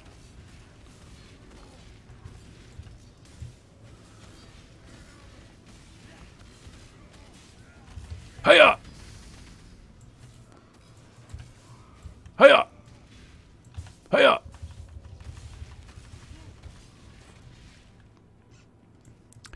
If you're going somewhere rippy, someone said to unequip your relics on Ruthless just in case. That's a good suggestion. Like, never go somewhere that I think is going to be rippy with my relics still equipped. It's a good suggestion. Then it became Summon Mage Skelly. And Slave Drivers replace Sentinels. Yeah.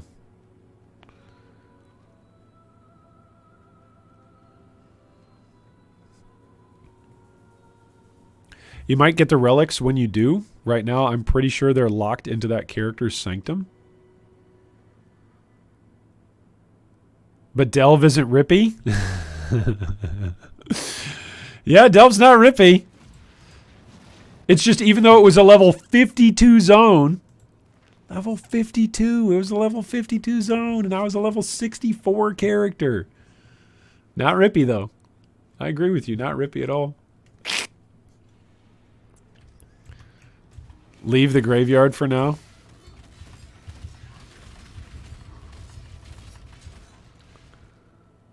Man, I don't even have essences. It's going to be tough. It's going to be tough leveling up melee. Like, normally when I play as melee, it's just like, yeah, just go buy a quick weapon upgrade. It's 1C, and it gives you, like, 2 acts worth of value, and you're just, boom. It's just amazing. You just go in and you one-shot everything.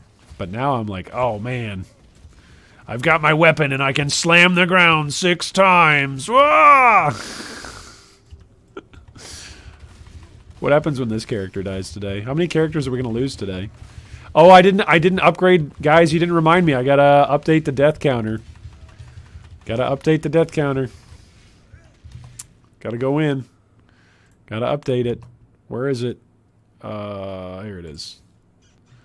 Gotta update the death counter. Bum, bum, bum, bum. Bum, bum, bum, bum, bum, bum, bum.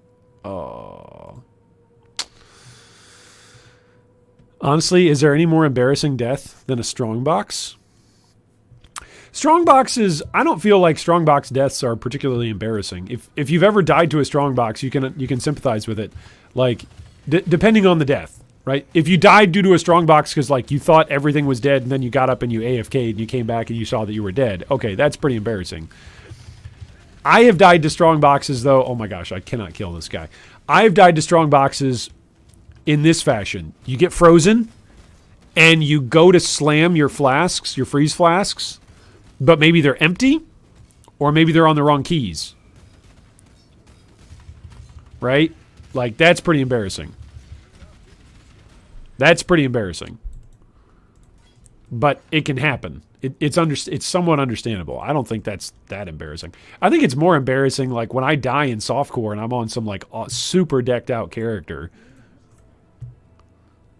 And I'm just like, why am I dying? I'm on this super overdecked character here. What's going on? All right, let's take the strength one. I had 2,800 life. Ooh, 12% increased rarity instead of 10. Yes, please.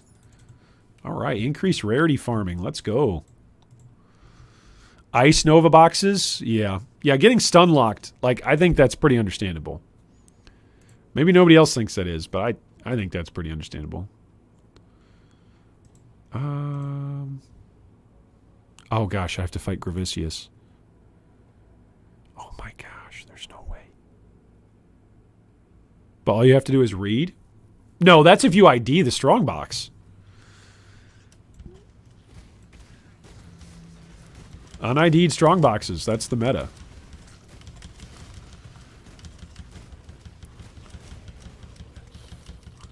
And besides, the whole arch nemesis thing, that actually brings up a good point. The whole, like, all you have to do is read. That entire discussion about, like, hey, do we want to read more things? There's at least some validity to GGG saying, hey, we're going to hide a bunch of stats behind these groupings of names. Because we as players, we don't read strong boxes when we do identify them. So, I got death to a white mob. Because you're playing Invisible Tetris? What? Wait, did G3 get to Act 3 this quickly since his death earlier? No, Nicholas. No.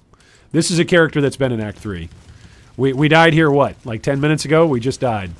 We just died here a few minutes ago. We lost our level 64 Necromancer. You can probably rewind the video here, what, 10 minutes ago-ish? This was an existing character, yep. Yep, I try and always have like 1 or 2 characters ready to go when I'm playing hardcore, so that way if I lose a character, I don't just...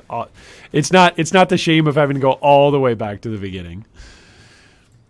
Oh, man, which maybe I should go push a Templar a little bit. Push the Templar, push the Templar. You guys know that song? Push the Templar? Which of these marks should we use?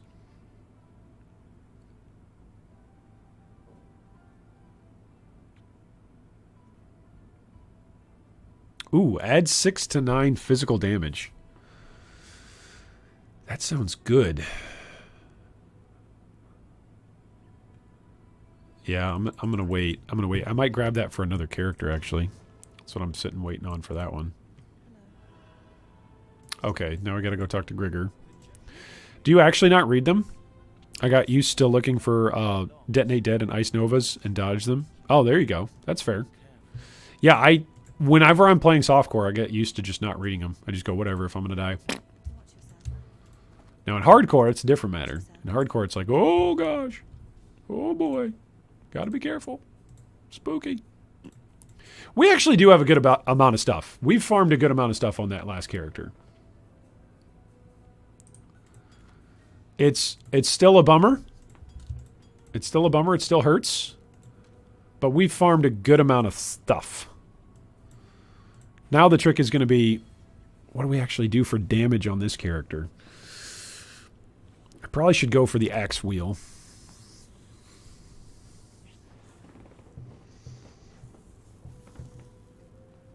All right, give it a shot, Dark. Hopefully you beat your Sanctum. Hopefully beat the Sanctum boss and you do well. That's my hope for you. Oh, man. Yikes. Not looking forward to Melee Brine King? Or even that Beacon Escort quest? Oh, that's a good point. Ugh, yeah. That's going to be bad. Oh, man. Like, all my plans. Were to get that witch. She was so close. That's Act 8! I was just about to hit Blood Aquas. It's all hitting me now. Ah! Oh, we were We're just going to hit blood aqueducts. Oh my gosh. Okay, this character is not that far away from Cyclone, right? How far away from Cyclone are we?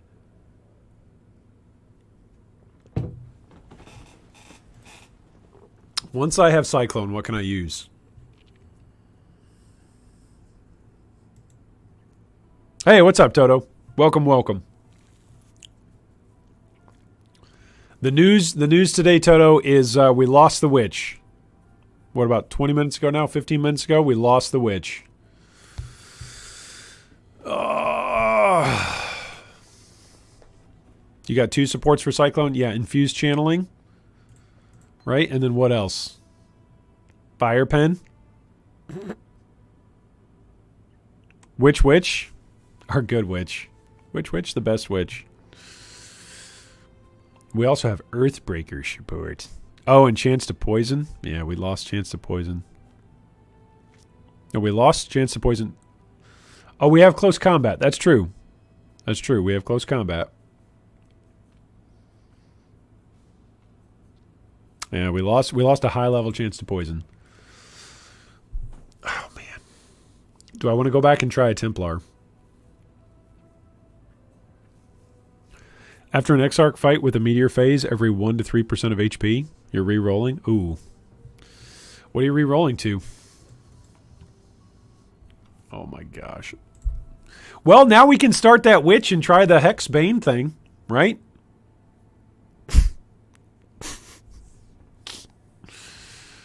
Oh, who is this? SSF for Hardcore Standard League? Let's get rid of that. Okay, there we go.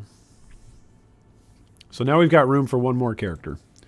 All right, let's create Hardcore Sanctum, Solo Self-Found, Ruthless, Bearded Draconis. There we go. Good old Cyclone. It's going to take a lot for me to get that duelist anywhere he needs to be. It's going to take a lot.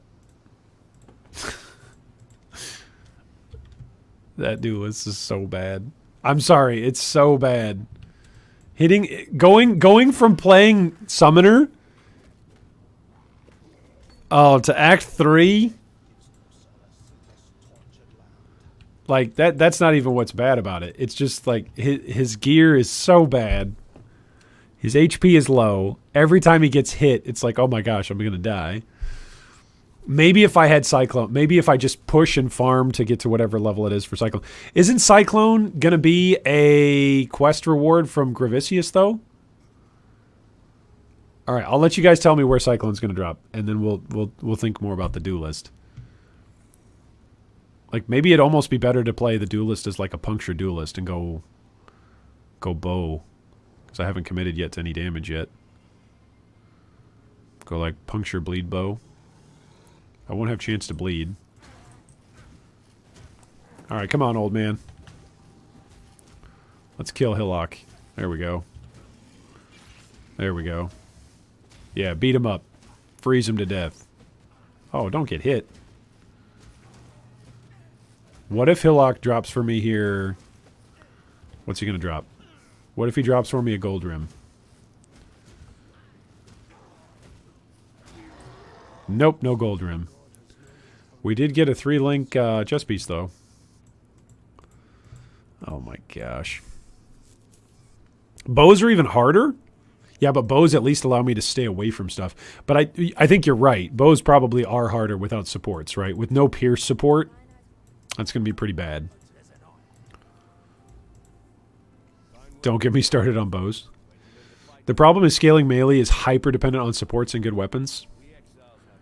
Are you enjoying the mode? I'm enjoying the mode. I just had fun up until that death. Yes, I'm enjoying the mode a lot. Purifying Flame. Okay, this isn't the totem, right? Yeah, that's the one that shoots out and creates consecrated ground. Rolling Magma. Oh, Frostbolt. We're doing Frostbolt. Oh, do we do Smite?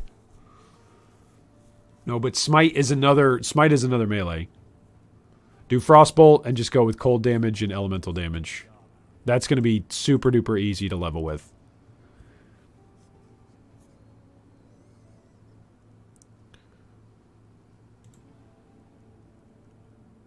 Because that's an AoE, not a projectile. That's why.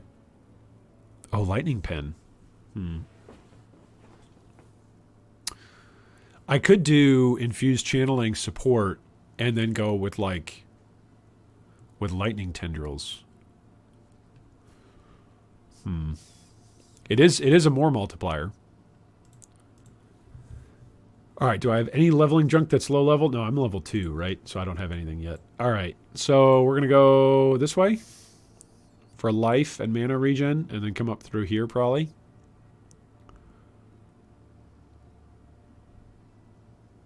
That's actually some decent life. Some decent armor. We could go minions. We could go SRS again. Go intelligence or strength? Probably go this way for now. Smite is a ranged attack? It is? Smite is ranged?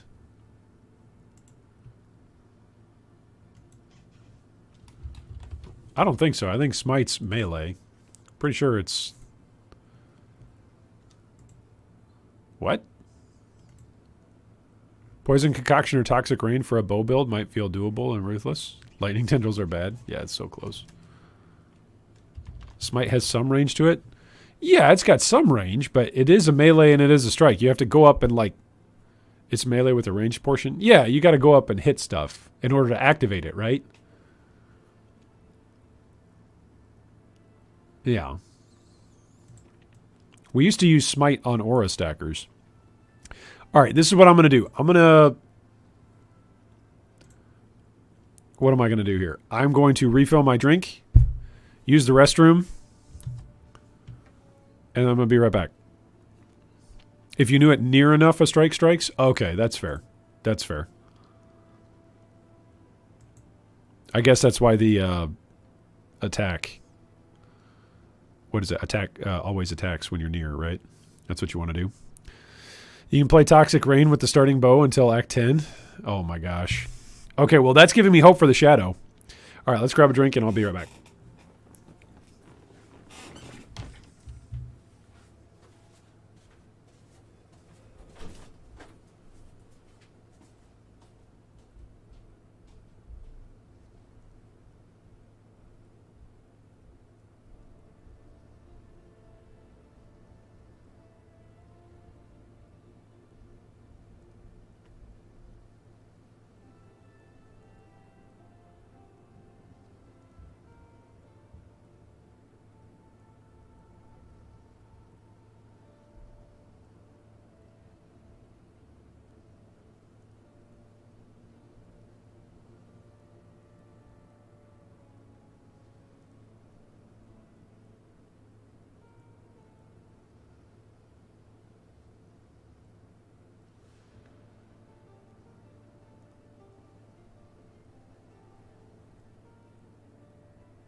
All right.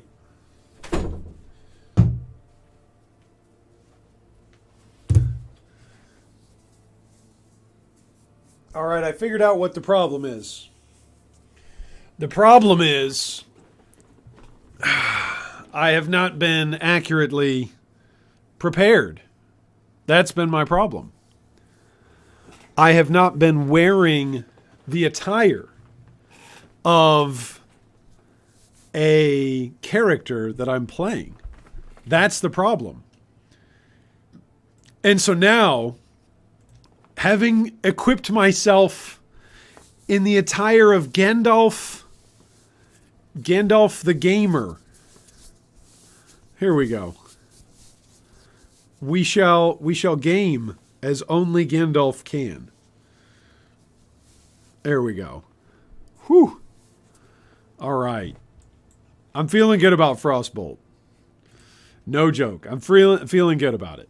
All right. What did I miss? Oh, we're still debating. Are we still debating about strike? Strike skills and smite skills?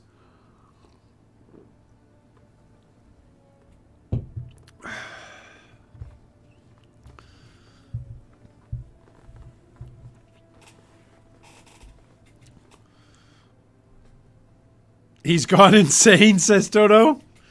I mean, insane? Or am I just ready to go? I am ready to go. Let's do this. All right. So we've got to figure out, we were just doing this with the witch the other day. How do you actually play a summoner, or not a summoner, but a spellcaster early on? And here's what I'm thinking about Frostbolt. Look at this. Watch this. When I cast Frostbolt, do you see something that Frostbolt naturally does? You guys see it? Something that it naturally does? It naturally, as a projectile spell, goes through its targets. Do you see that? So it naturally pierces. You actually, you're spared one support gem. And I know that doesn't sound like a lot, but in a Ruthless environment, a spell or any skill which doesn't just dead end as soon as it hits the first thing, that's pretty valuable. I know it's not as fast of a projectile as Freezing Pulse, but that actually I feel like that actually can hurt. You know? Yeah, it's got good pierce and it's got a huge hitbox. Yep. Now again, like with any skill, if you're like, yeah, well, it's not, you're limited on your support options. Well, yeah, it's Ruthless. We're limited on our support options anyway. What if I use Frostbolt on like a witch, on a necro, not a necro, on an elementalist, and it's like all your hits ignite, and you do Frostbolt ignite? Is that possible? Could you do Frostbolt ignite? Like, this is what I'm saying about Ruthless. These are the sorts of exciting discussions that are possible, or research or testing that's possible only because of Ruthless. Because potentially, I'm wondering which skill actually does the most base damage. Which spell does the most base damage on its own without any supports? Because supports are irrelevant at this point. Like, supports are absolutely irrelevant. We just want to know which spell gem has got the best scaling damage.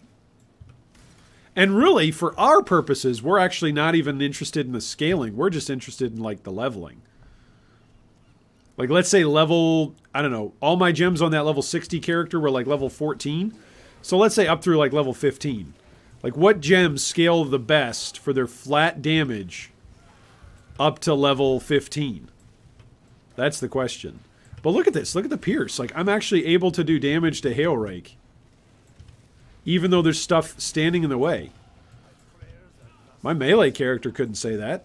Heck, my summoner couldn't say that, because SRS gets blocked. Now, SRS, because we had Splash, was, you know, basically cheating.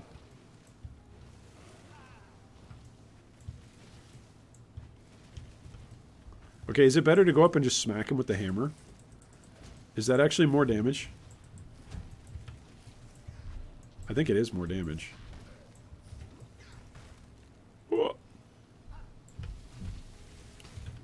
Can Frostbolt hit twice? Like, if he runs into it and then runs back out of it and then runs into it again, can it hit twice?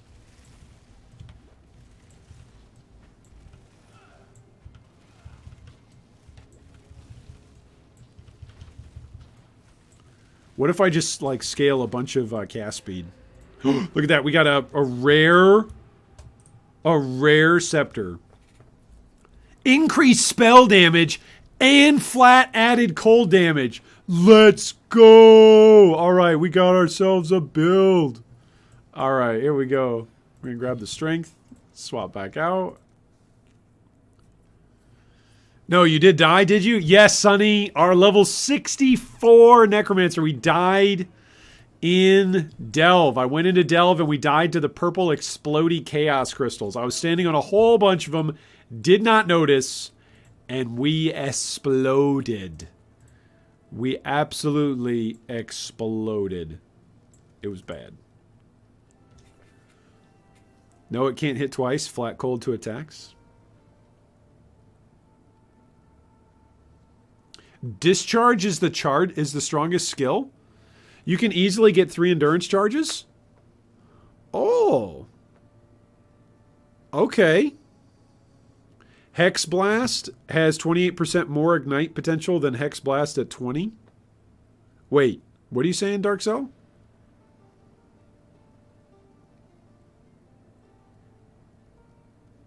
Are we still debating what's going to have the biggest ignites for leveling? Because that might be the easiest thing for leveling a witch then, right? We did the Necromancer. I feel like she did pretty well. I feel like SRS did pretty well. I feel like the big drawback on that was just, of course, the time of always summoning SRS. Time spent summoning.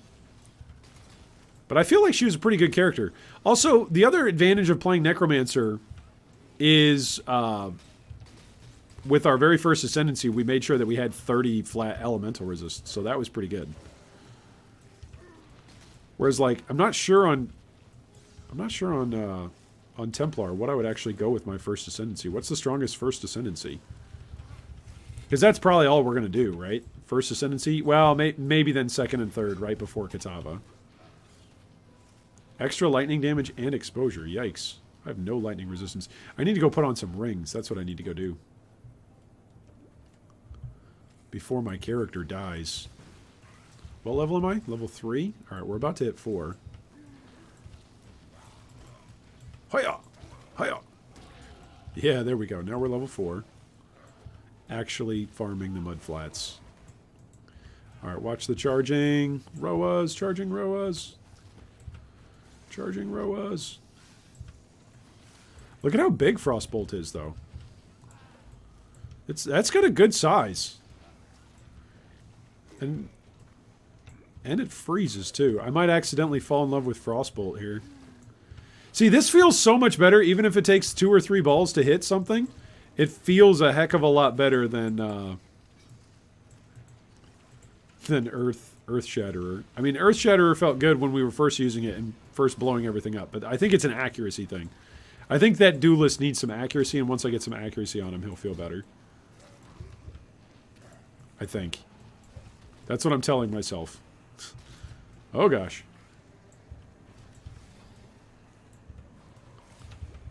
Okay, they're going to charge. They're charging. Oh, no. Do I have this on always? No, I don't. That's why it's firing funny. I'm like, why is it locking into a target?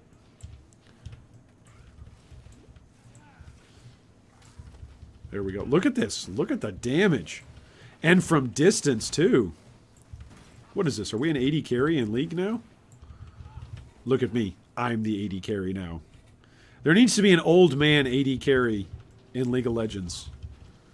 Needs to be old. An old wizened man. Oh, am I dead? Nope. Just two Roa stuns. These guys are going to hurt, though. If they actually get to me. But they're a magic pack. They're going to make me go to level 5 if I kill them. Oh, come on. Oh, this guy's going to do it. Yeah, there we go, level 5. The path becomes clearer. Okay. Now we can swap onto this beautiful elemental weapon.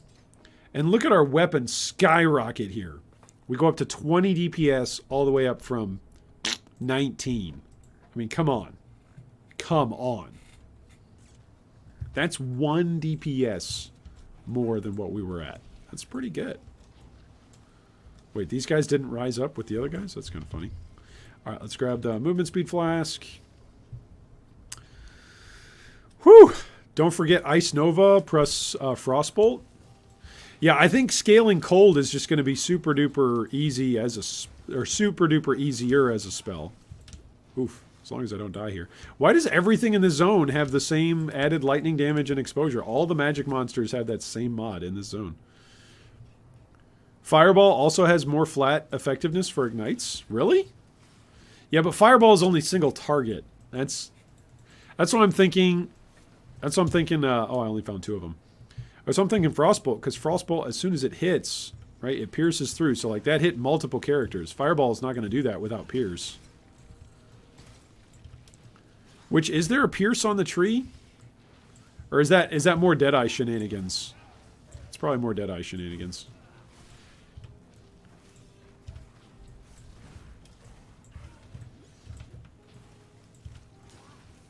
Unironically farm up to level 10 in the mud flats. Level 5. I think this is the highest level I've ever been in the mud flats.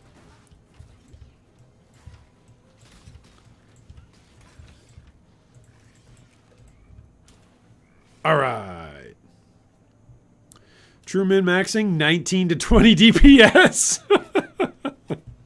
That's right. People talk about min-maxing their characters, okay? They don't know what min-maxing is unless you're getting that squeaking out that 1 extra damage. It's all the way to the ranger side. Pierce is only on the bottom right of the tree. Ooh, that's a long ways to go then. It's a very long ways to go. All right, Tarkley. What are you giving me? Flame Wall, which could give us a lot of damage. That could give us a lot of damage with Frost. Like, I'll put down the Flame Wall, and then I'll shoot the Frostbolt through it. Vigilant Strike, Ancestral Protector. Holy Flame Totem. Holy Flame Totem. This is the one that gives Consecrated Ground.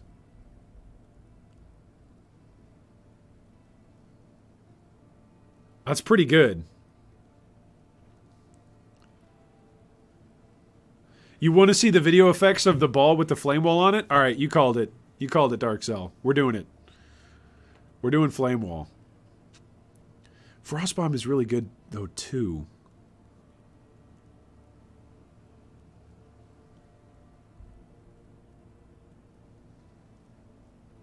It also applies exposure. That's pretty good. Man, this is just a lot of good options here for the Templar. Yeah, this is just a lot of good options. What if I Mule another one? Because, like, even the Holy Nova Relic is good. Especially in conjunction with Smite. Like for the periodic health regeneration, that's not bad. Oh man. Okay, let's look to rings real quick. Ruthless very much reframes the skill use questions. It does. It really does.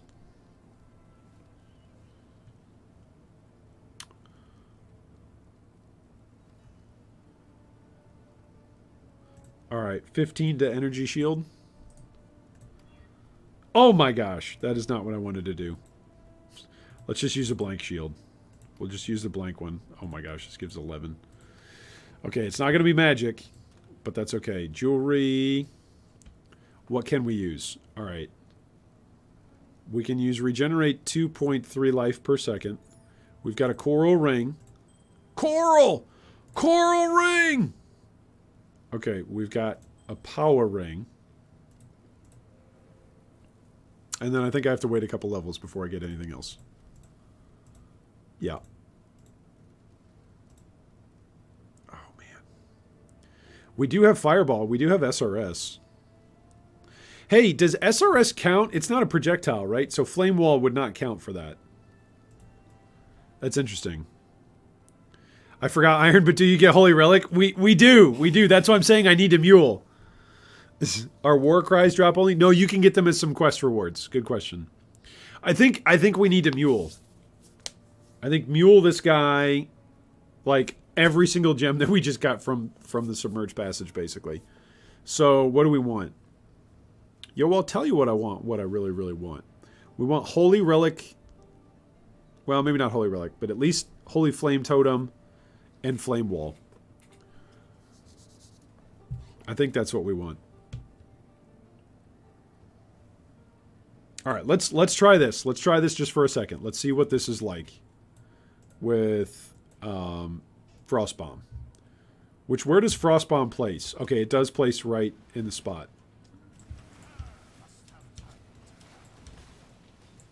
All right. So Frostbomb places directly in a spot. I thought it was drop only. So the fact that it places in a spot is actually pretty nice. That's much higher quality of life than what I thought it was.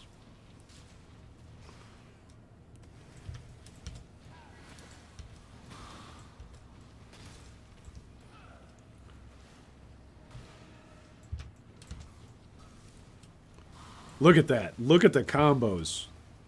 The Wombo combos.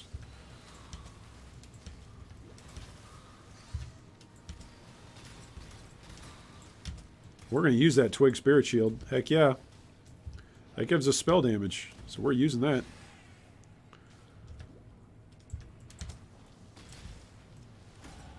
Yeah, we're unironically a Frostbomb build. That's what we are now. We are a Frostbomb boys. Get hype. Old men playing Cold Spell. This is a dead end, isn't it? That's okay. Oh my goodness, Frostbolt just wrecked all of them. Yeah. Must have rolled like top damage on that.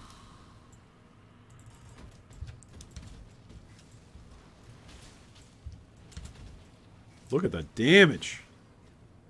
Alright, is this a magic pack? Yes, this is.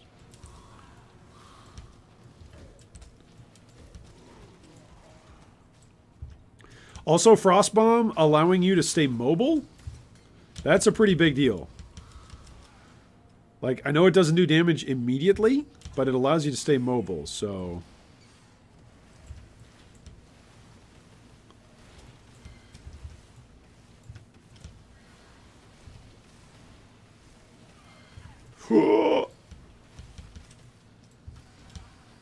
My best character. This is better than my summoner. This character's better than my summoner, by the way. That's my story and I'm sticking to it.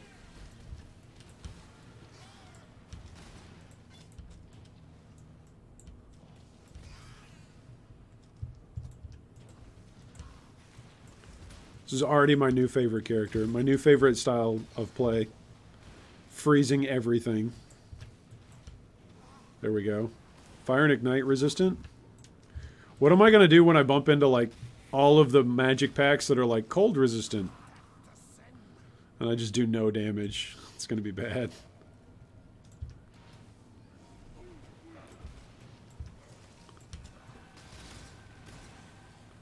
Alright, can I run past her? Let's run past her. See ya! Oh, don't get killed. Don't get killed by clumping up a whole bunch of bad guys. Then they all hit you with the same thing at the same time. Oh! Oh, she actually got chilled. Oh.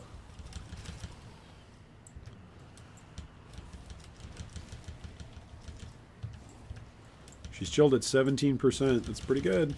Chilled at 18%. Pretty good.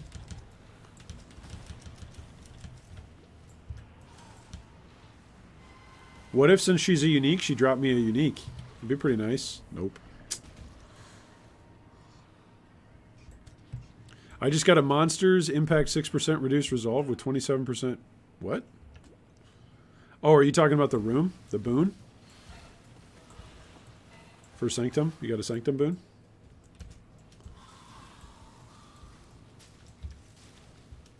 Frost bomb.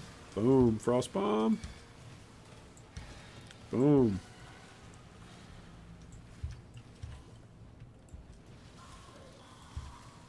You know, with some added flat cold damage to spells, I could see this working.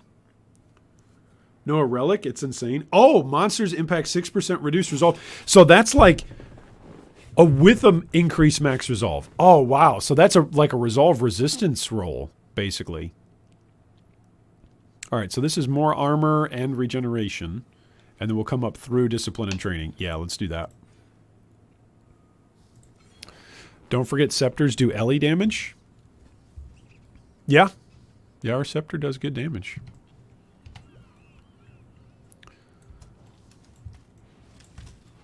I am very pleased. I am very pleased with our damage so far.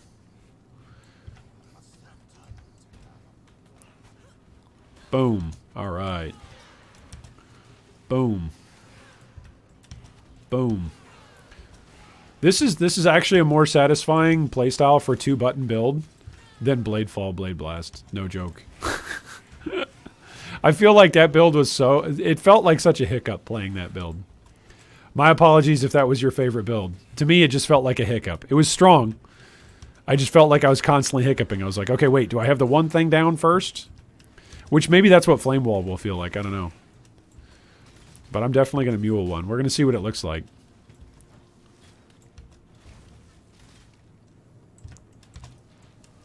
I got to stop misplacing my Frost Bombs. Yeah, I'm going back to pick up a full drop Scroll of Wisdom. You betcha I am. I'm not crazy.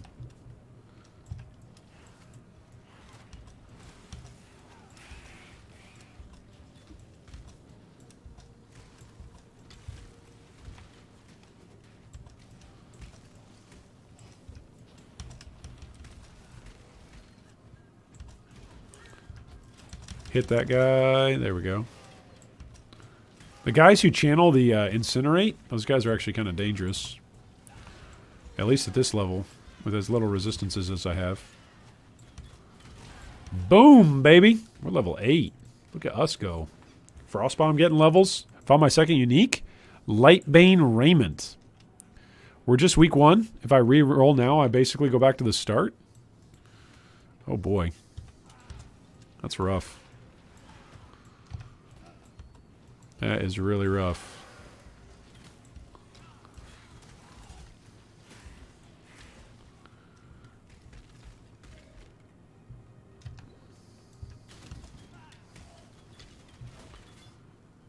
All right.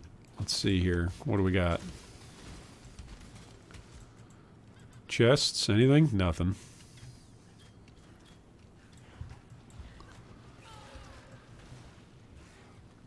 What do we got? Oh, magic pack. Watch out.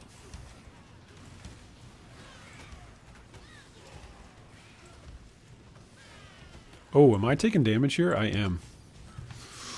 Oh, that's scary. Incinerate guys. It's a magic pack of Incinerate guys. Those are the guys that we want to avoid. Oh, am I dead? I think I'm dead. Oh, that was close. Oh, that was close. I'm glad they kind of all got stuck there. They all got stuck on a chest or something. Does Frostbomb kill? No, it doesn't. Okay. Frostbomb on its own does not kill. So I have to use Frostbolt as well. Be funny if Flame Wall kills cold projectiles. Oh, that'd be funny. If it puts it out. It melts it. Be kind of silly.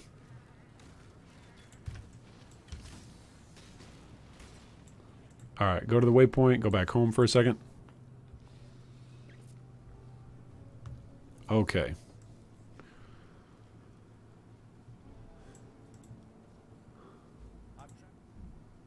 Whew. Farewell. Alright, what else can we equip? Confused channeling, which doesn't support anything. Spell Cascade does work for Frostbomb. Oh! That could be interesting. That could be interesting. All right, let's come up through Discipline and Training, and then what? Light of Divinity. Grab Holy... Probably Holy Dominion. Yeah, that increases elemental damage, and it gives me elemental resistances. That's probably going to be pretty good for early on. Oh, wait. I needed to be level 8 to actually equip something. What was it? Oh, look at that. All LE resistances. Level 8. Yes, please. Anything else that we were saying? I don't think so. Probably a bigger mana flask. There we go. Bigger mana flask, bigger life flask. There we go.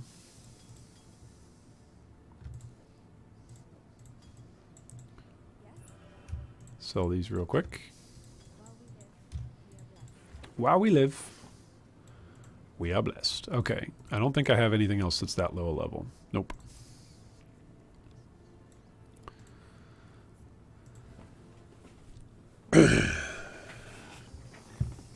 Anyone knows what Binding Chains debuff does?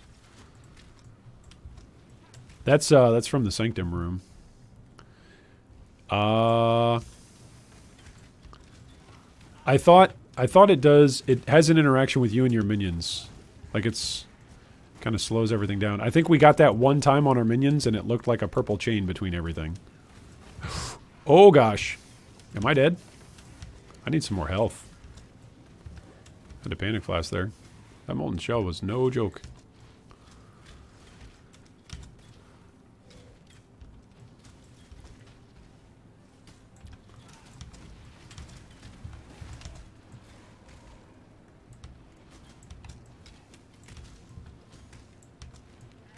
Keep getting ignited. Man, imagine what it's like to actually have an ignite build. I'm looking at you over there, Mouth. Imagine an ignite build. And imagine if you had movement abilities. Imagine. Are there vol skills? There are vol skills, yes. Do you have a suggestion? We have one vol gem. I have one vol gem. What should we use it on? I got one in the stash. I'm open to suggestions. Oh. I'm going to run past all these guys. I'm just going to run. I'm just running. Look at me. I'm pretending it's softcore. I'm just running. If I get hit at this point, I'm going to die.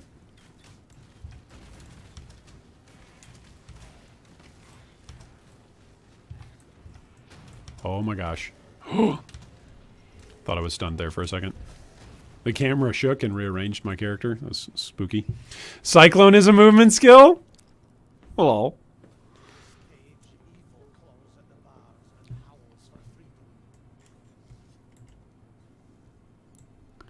Alright, what are we going to go grab? We're going to grab...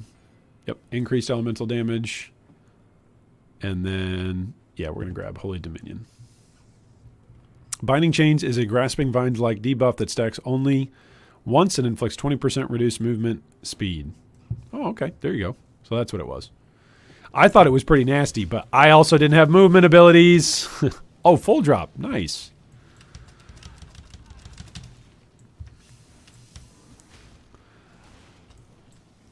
Come on, chatters. Why are you coming at me like this, man? Don't you know I just want to be friends? You do cold damage, I do cold damage. Let's both just do cold damage, right?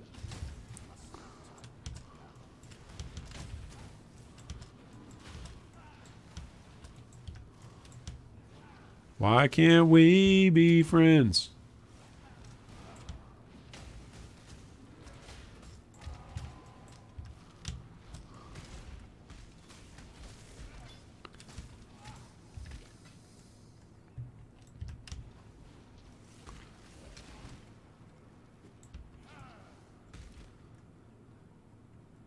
Is it this way? I think it's this way.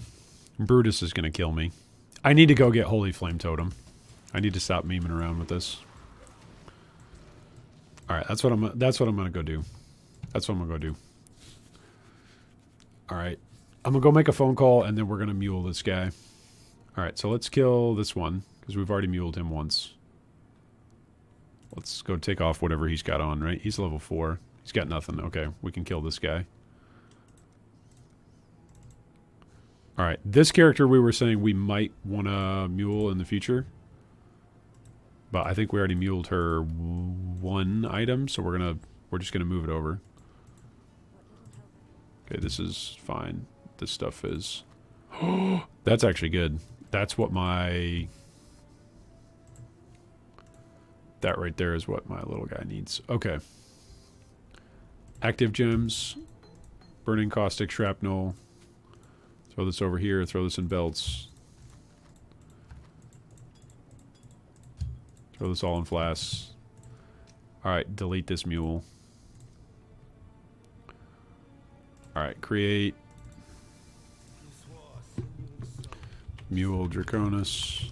Alright, let's mule this guy over. Alright, let's go mule a Holy Flame Totem.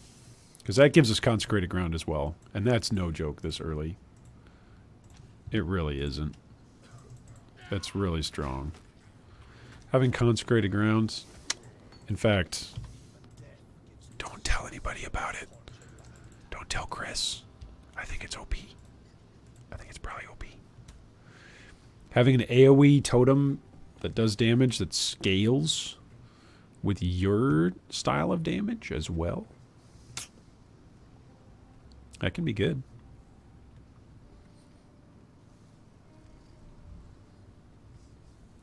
A move speed debuff that removes when you move, so it does nothing. I mean, it's probably like a reverse wither effect, right? So it slows you down when you first start moving.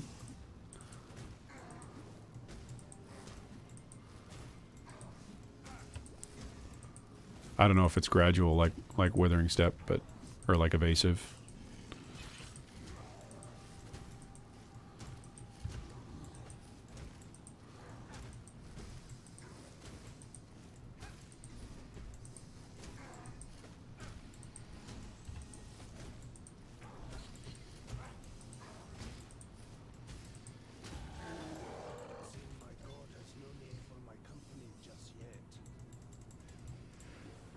%, reduced damage is nothing in the end game. Yeah. Early on, though, that is pretty bad. Okay, so were there any other gems that we wanted to do? I don't think so. We can try Purifying Flame from over here instead of a second Frostbolt. We can try that.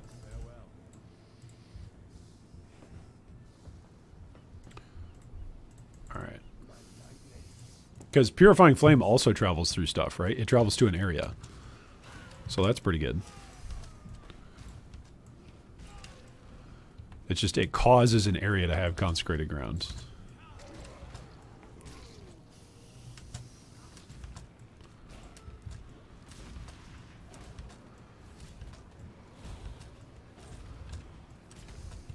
I probably should put on a belt with like some energy shield on it or something. How many Mule characters am I going to lose this league? I'm going to say at least 2. I'm going to say there's at least one more Mule death. I've at least got one more Mule death in me. I'll probably get caught on a corner or something like that and then just be stuck. Alright, is this the way down? This is the way down.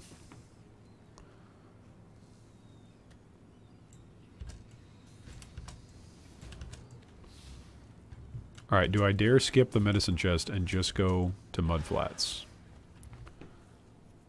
Yeah. Let's do it. Let's try it. Maybe this is where we die with our next mule.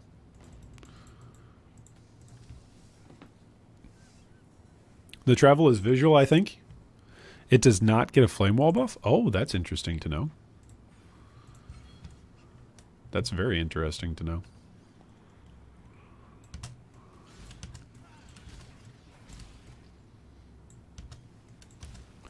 It's got pretty decent distance on it.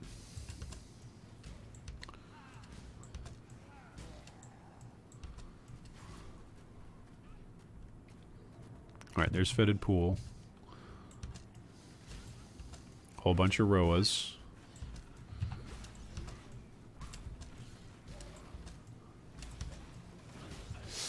Oh. Don't get stunned by the Roas. You get stunned by one, you're done.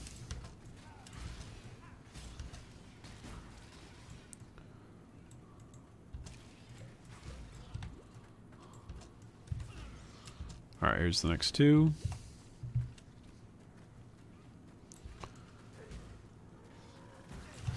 Oh, am I dead?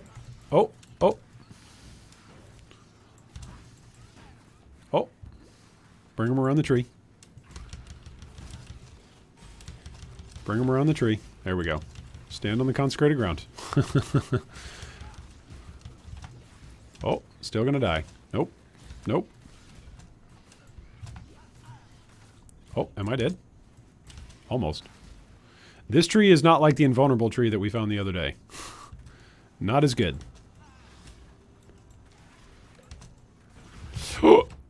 Did I die? Did I die or did I Alt F4? Alright, let's see. Let's see. Hey! He's still there. Alright. Might be worth leveling a Scorching Ray. Lab done. Nice, Toto. Got down to 18 life. Yikes. Find the medicine chest. Alright, where's my life here? Here we go, strength. Since it doesn't need supports to be good and Ruthless. Scorching Ray, doesn't it just give, doesn't it also have exposure on it? And what level is Scorching Ray? Isn't Scorching Ray a channeled 28 skill or something? Or am I misremembering that?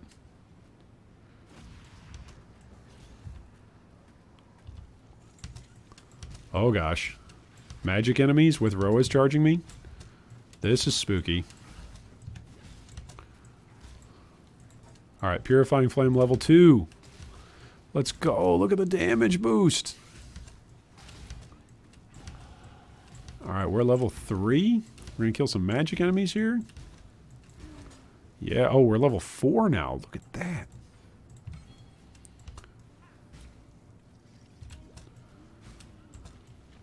Oh, I had clicked this, but I didn't grab it. Here we go. Oh my goodness. Anything that hits me, it's like it's League and it's doing true damage directly to my heart. Ugh.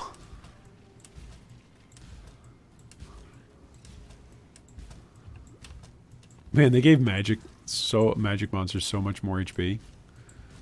Takes a gazillion hits to actually deal damage. Alright. Level 12 and exposure. Okay.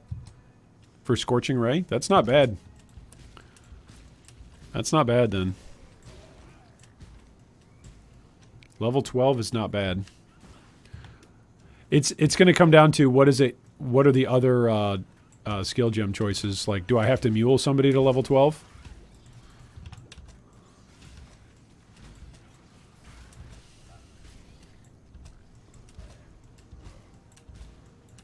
Not that I'm opposed to leveling somebody to level 12. I'm just saying that's another factor, right?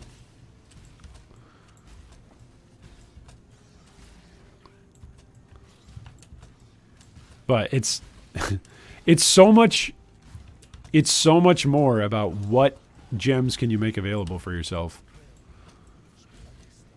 I'm actually somewhat surprised that for Ruthless, like, all your drops are not character locked. So that way you can't swap them. So each one is, like, completely independent to itself. Not just account bound, but character locked. That is kind of interesting. They should add some move speed to the left side. I know. The left side of the tree, it's really good for armor and life, but not for anything else.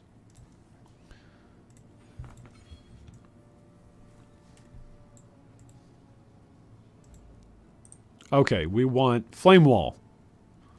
And we want Holy Flame Totem. All right, Holy Flame Totem is what we're going to grab with this guy. All right, I'm going to grab another drink and make a quick phone call, and I'm going to be right back.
All right, the hat is back. The man is back. The beard and the baldness Whew, we're all back. Oh man, my hands are cold though. Whew. All right. Do I want to keep this chess piece? Do I want to keep anything on this guy? I actually might, right? Because depending on what rewards we get for killing Hillock, I actually might want to continue muling that Templar. All right, what do we get? Ooh, maximum life. Max life and regen. Ooh. Okay. I would be low on blue sockets.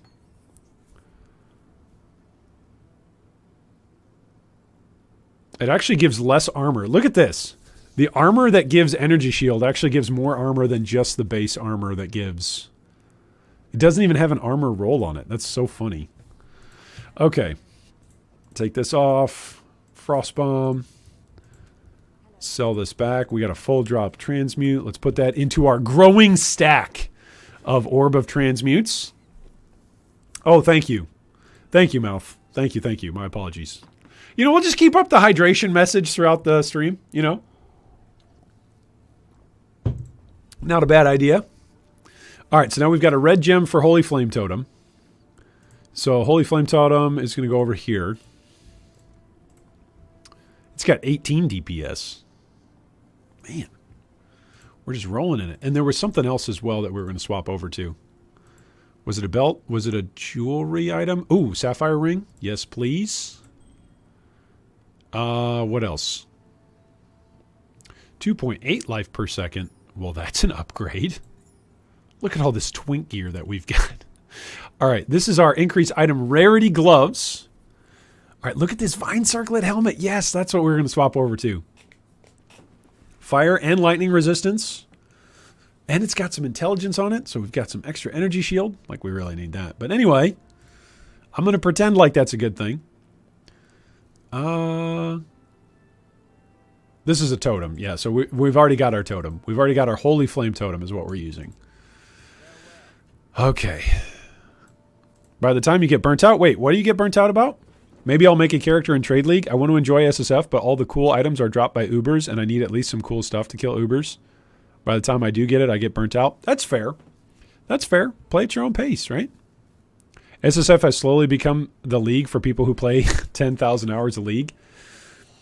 I mean, I guess for some folks, I don't see myself as playing for 10,000 hours, but I'm picking up what you're putting down. Like, definitely for players who play, who want to make this basically their game while they're for the duration that they're playing. Like, I get that. Okay, now Holy Flame Totem actually costs quite a bit.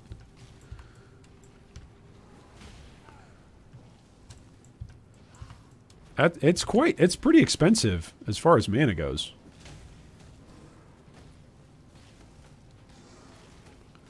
What else does Holy Flame Totem give? Does it just give Consecrated Ground, and what else? It just says that it's up. That's what it is. Okay. But it also gives Consecrated Ground, which I feel like that's a pretty big deal.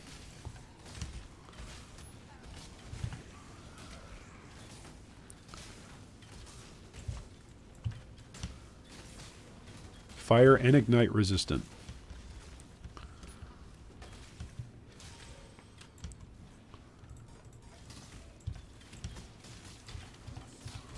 Whoops.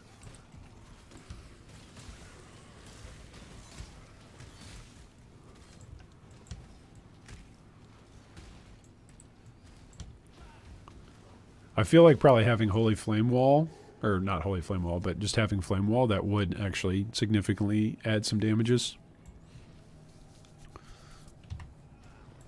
Immunity to curses?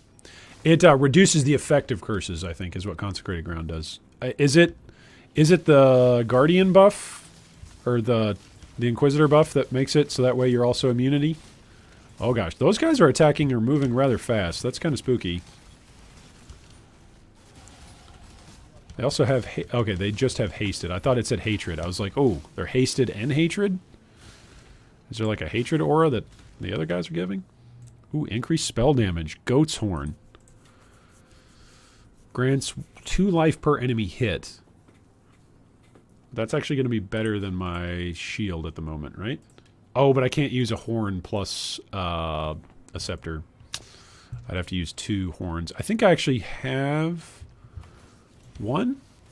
I think I might have a rare wand. I might not. I thought I had a rare wand back at base. That was relatively low level. But we'll find out. All right, let's go here. That is going to give us a ton of resistances. All right, 18, 36, 21. That's good. That is legitimately good resistances. For Act 1, that's fantastic.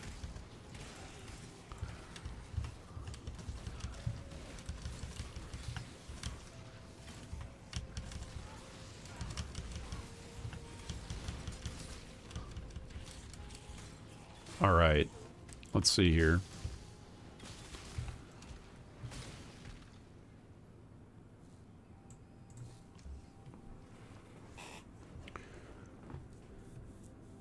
Consecrated ground is 50% curse reduction. It is big. It is big. That is a huge amount of curse effect reduction. Like, to have that. That's honestly probably one of the best defensive layers that Inquisitor has. Is just because you're always on consecrated ground. See, we were joking the other day, at least Blood Phoenix was, about playing Spark Inquisitor, right? It was just, we were just laughing a little bit about how good it is. But the reason why I wouldn't want to play Spark in SSF, Ruthless, is because I don't have the support gems to be able to make it pierce and do all the things that it needs to do, all the quality of life stuff that Spark needs to do. But what Frostbolt does, while Frostbolt doesn't bounce, Frostbolt, because it's already got the pierce built into it, it's pretty awesome. Like, it kind of does what we would want Spark to do to some extent in the pierce aspect. It doesn't bounce around and just kill everything a million times. But it is pretty good for what it does. Boom. All right, is it going to be up here? It might be, but if it is, this is the entrance over here. Just got to walk all the way back. My reroll is definitely an Inquisitor, but I'm not playing Spark again. That's fair. I feel like top-end Spark is like some of the fastest clearing like builds that I played. I forget what it was, but it was, forget what league, I'm sorry, it was, but it was, maybe it was an Assassin Sparker, I forget. It might have even been pre 3.0. But it was back when Strand was meta for maps, for mapping. So maybe it was just after 3.0. Maybe it was just after all the Ascendancy changes. Maybe it was just before. Ooh. Rare magic. A magic cold resist ring that gives life. As much life as almost as our Coral Amulet. So we're going to use that because look at our cold resistance is up to 66% in Act 1. Yes! Okay, what else can we do? Let's go. Come all the way up here to Faith and Steel. That's more elemental resistances. What if I played Brands? Ooh. Ooh. Where's Runebender? Where's Runebender? Is Runebender up here? Nope, that's Ancestral Bond. Where's Runebender? Right here. Ooh. What if we played a Brand guy and just ran around and killed everything? The question here is, do I want to come back up through 5% life and go up here? Do I want to come down? If I'm going to go true cold build, I'm going to come up and take, like, Breath of Rhine and stuff. I did Spark Scion with Prototype and full damage taken conversion to fire. The build was absurd broken, but it was very expensive. Yeah. Yeah. Magic ring that gives life, but sadly cannot bring life back. Nothing can do that. It's all gone. It's done. Devotion's pretty good too. This is a good life wheel. Increased effective non-curse auras from your skills. Not that I ever have an aura. Oh, my vitality. That's another thing that reminds me. We lost our vitality from that witch. Oh my gosh. I never did Mule a clarity. For her. Never did Mule the clarity. I never did. Alright, I have to check this way, otherwise I'm going to regret not checking this way. Is this a dead end? Or is it just a dead? Dun dun dun.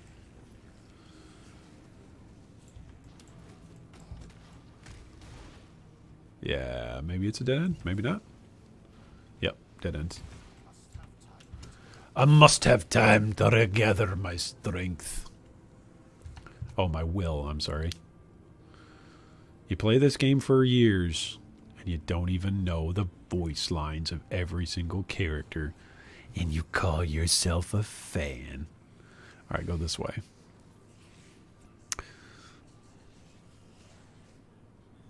A magic ring. That would be a hilarious item in hardcore. I mean, in, I forget what it is. I think it's in Chinese Path of Exile. Yeah, it's in Chinese, the Chinese base game of Path of Exile. You can buy your hardcore character back.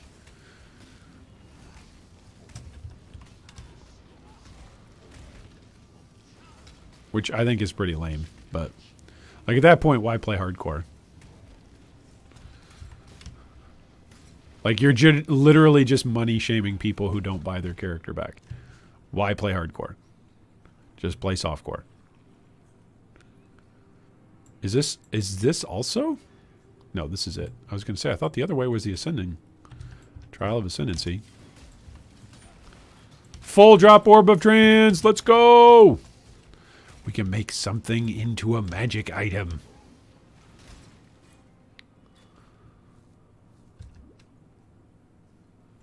Whoops. This way is not it. Okay, it must be this way then. Unless one of these, does one of these cut through? Nope. Wow. I'm just casually full clearing upper prison here. There needs to be a cast on death viable hardcore character. Change my mind? No, there doesn't. you don't need, that's not even an argument with me. But I am playing hardcore Soul Self-Found Ruthless, right? Like, it doesn't take much to convince me. No, it's okay to have different modes of PoE where certain builds are just not viable. Certain playstyles are more restricted. I'm okay with that. Totally okay with that.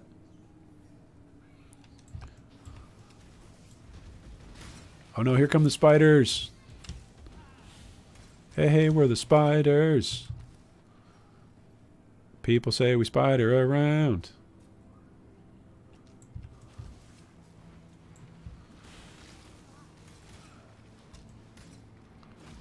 Wait, where's the way forward? What?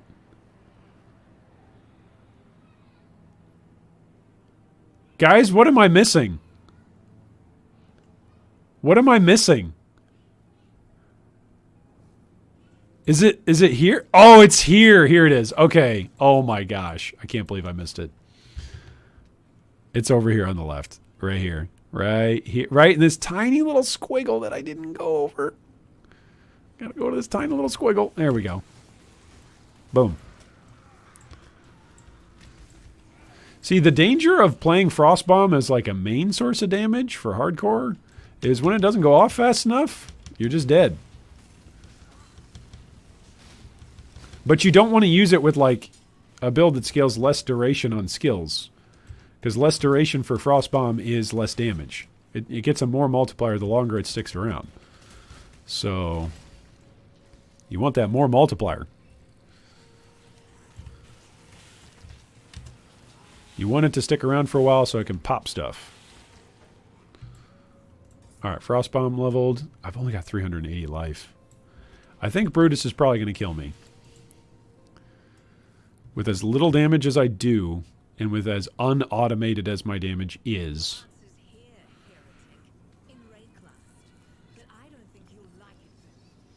Imagine the guide video. This build is hardcore viable. Deaths. Only 10 deaths. 9 were well leveling. Hey, have a good night, Sandy. Thanks so much for joining us today. Hopefully you have a good, happy weekend. All right, let's look here. What do I got?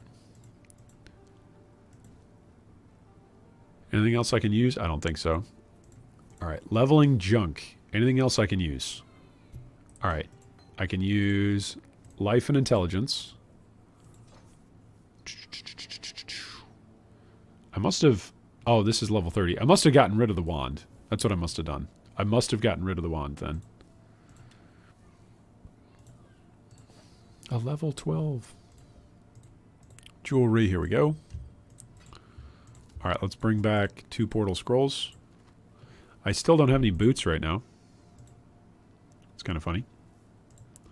But that's okay. What's my armor like? 44%. I also don't have decoy totem. Oh, that's going to make a big difference, actually. I wonder how much progress I made just because I had decoy totem.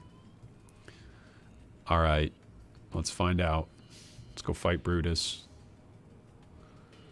Oh boy. All right, there we go.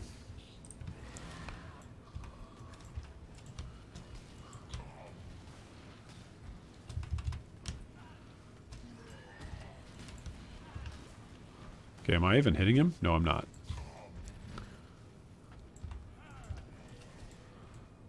How am I supposed to do damage here?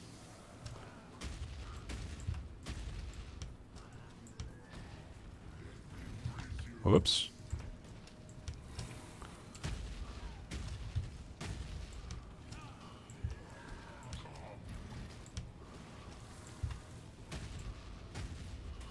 He just destroys the totem instantly.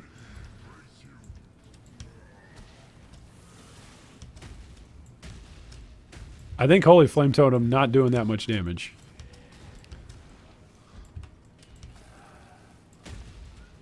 I think I'm actually doing more damage than the Flame Totem is. But I could be wrong.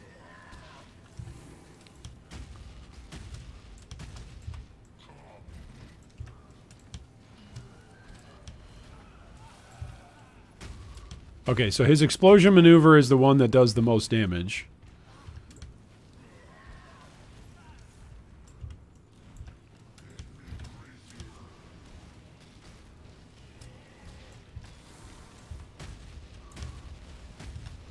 Yeah, that's definitely the one that does the most damage.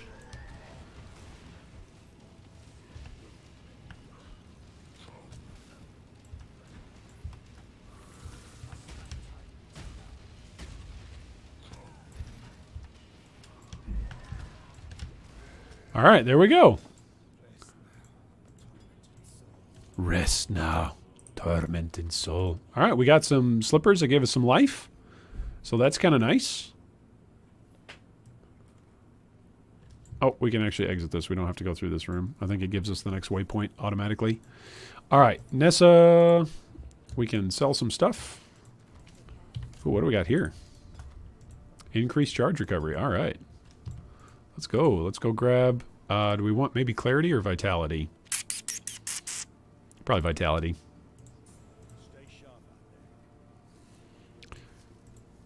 Have you finished the Sanctum yet? We've done one floor.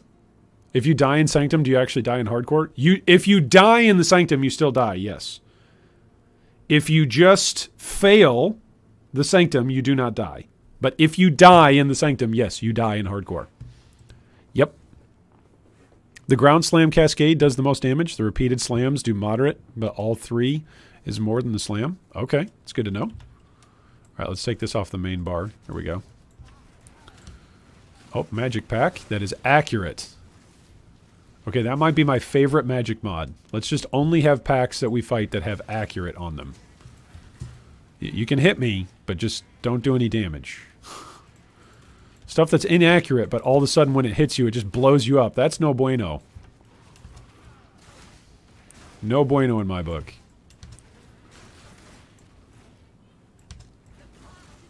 The path is never a straight one. What are you trying to say, Piety? Sheesh. You trying to call me old and bald and... Why don't you just say it? Say it to my face instead of running away. Making me chase you down for like 16 acts and fighting you all over again.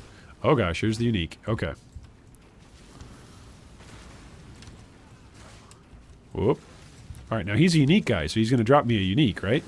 We actually have not dropped a unique today. So I'm due a unique, right? That's the way how that works. I haven't dropped a support gem in a while either. Eh? Eh? Just saying. Just saying. He did not drop either a unique or a support gem. Thanks a lot. Thanks for nothing. Boom. Aw, man. It'd be so nice if Frostbomb actually just killed stuff. I'm sure if it actually had supports, it would be good. I'm sure if it had supports, it would be better. I shouldn't say good. It would be better. At least for this leveling part of the process. Oh, man. I really shouldn't complain that much, though, because early on, again, Act 1, you don't have that many supports, right? You have some, but you don't have that many, right? I guess you probably have enough to be on a 3-link. By the time you get to Merveil, you should have enough support, right? Like, faster casting? Is faster casting Act 1, or is that Act 2? You should have, like, faster casting and some other stuff. If nothing else, like added fire. Even added fire would make a big difference. Alright, now I should be able to gather a whole bunch of bad guys over here. And then just drop Holy Flame Totem on them, right? Oh, goodness. Never mind, they're all going to jump up here. There we go. There's another Goat's Horn.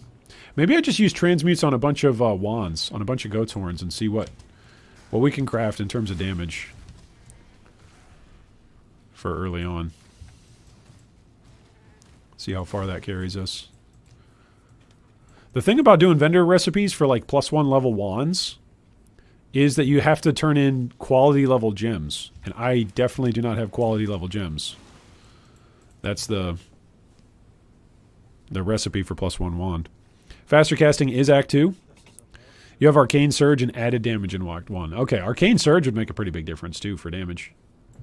Oh, look at this. Oh, goodness. That's going to be so juicy. It's going to be so much XP right here. Extra physical damage aura, extra lightning, and exposure. Yikes. Okay, never mind. It wasn't juicy at all. It gave us some good XP, though. Alright, what do we got? Speaking of XP. Come down here and grab Devotion. And then probably what? This is elemental damage over here. Maybe just come over and do the generic elemental damage.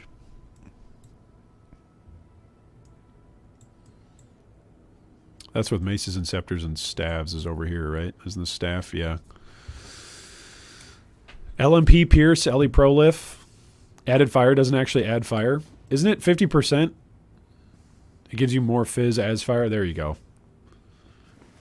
Which, that's why it's good for, isn't that why it's good for SRS? Am I getting that right, Tinda? Because it takes some of the, because 50% of SRS is already physical, so it makes it so that way your damage is even better. I thought. I could be wrong, if I'm remembering that right, from back in the day. Not even back in the day. I just played a character with SRS, but I'm pretty sure back in the day that was how one of the ways how you scaled SRS.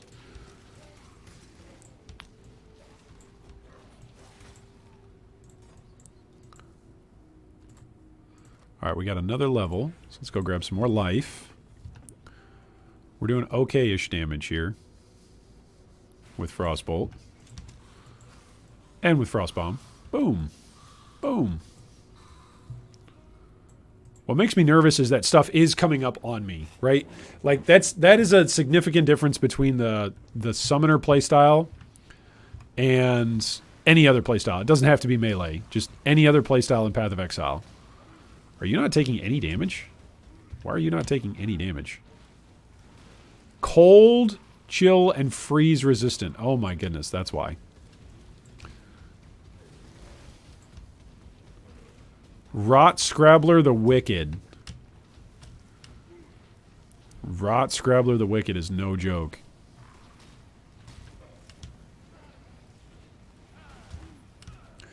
But yeah, playing any sort of summoner and having that shield like of bodies around you to constantly protect you from projectiles, that is a very comfortable feeling, especially in hardcore.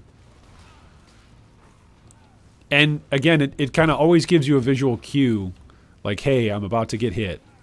Or, hey, something big must be around because it's big enough to take out my zombies. Not having that around is like, oh.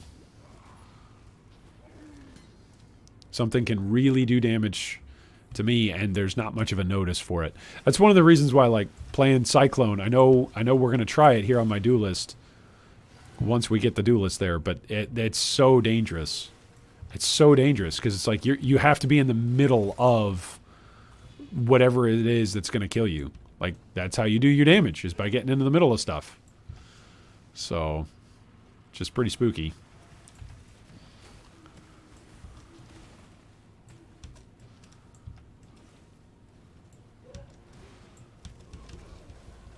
Alright, we'll take some XP there. Is this the way? Do you know the way? There we go. That was nice.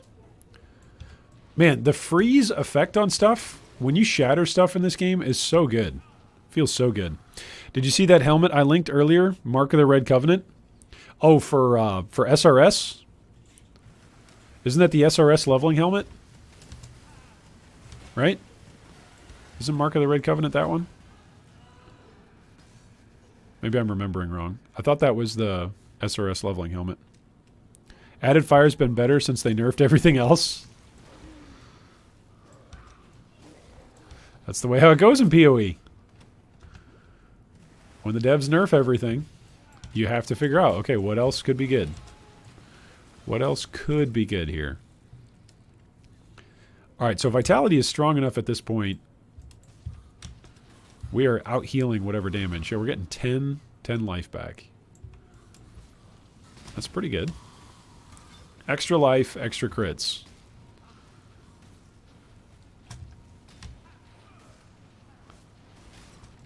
Nice.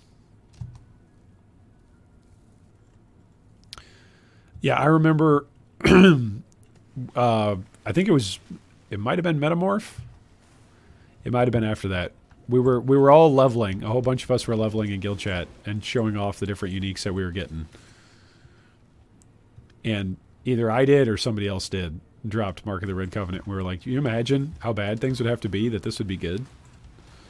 It's like, now it's like, oh my gosh, if I could get that to drop in SSF, it'd be so good. All right, Strangle Charm. You're unique, so you're going to drop me a unique, right? It's the way this works. It's the deal that we have. You're a unique monster. You have a unique name. You're always in this spot in the game. So I'm coming to kill you. So you are going to drop for me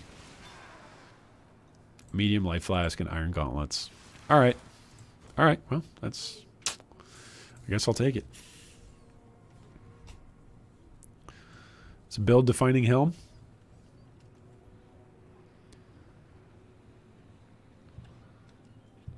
I really do. I do not remember when it was that happened. If it was 3.9, then that was, what, 3 years ago? 2.5, 3 years ago?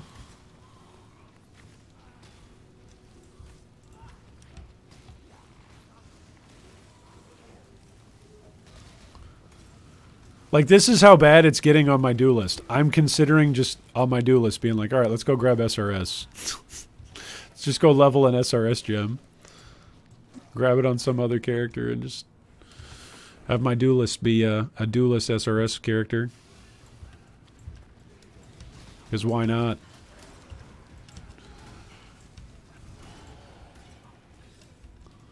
Safer to play than Cyclone. I don't know. Oh, it did get reworked in 3.11. Okay. That's what I'm thinking of.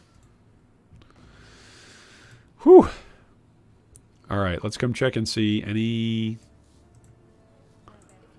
upgrades. Okay, what do we got? We got Mana Bond. We got Absolution. We got Wintertide Brand.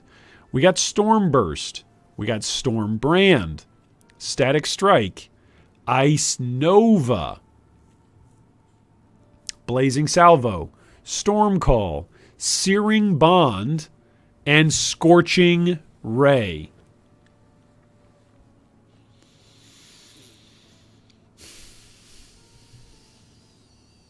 What do we want here?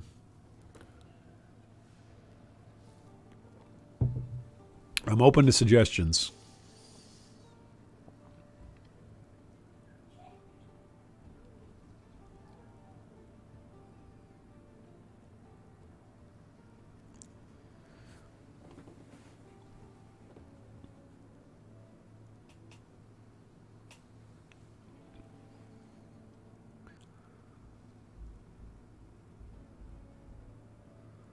Ice Nova Frostbolt? Is that how we combo that? If the caster targets near their Frostbolt projectiles, it will expand from a number of those projectiles instead. If the skill would repeat when cast this way, it will instead expand again from the same projectiles after a short delay.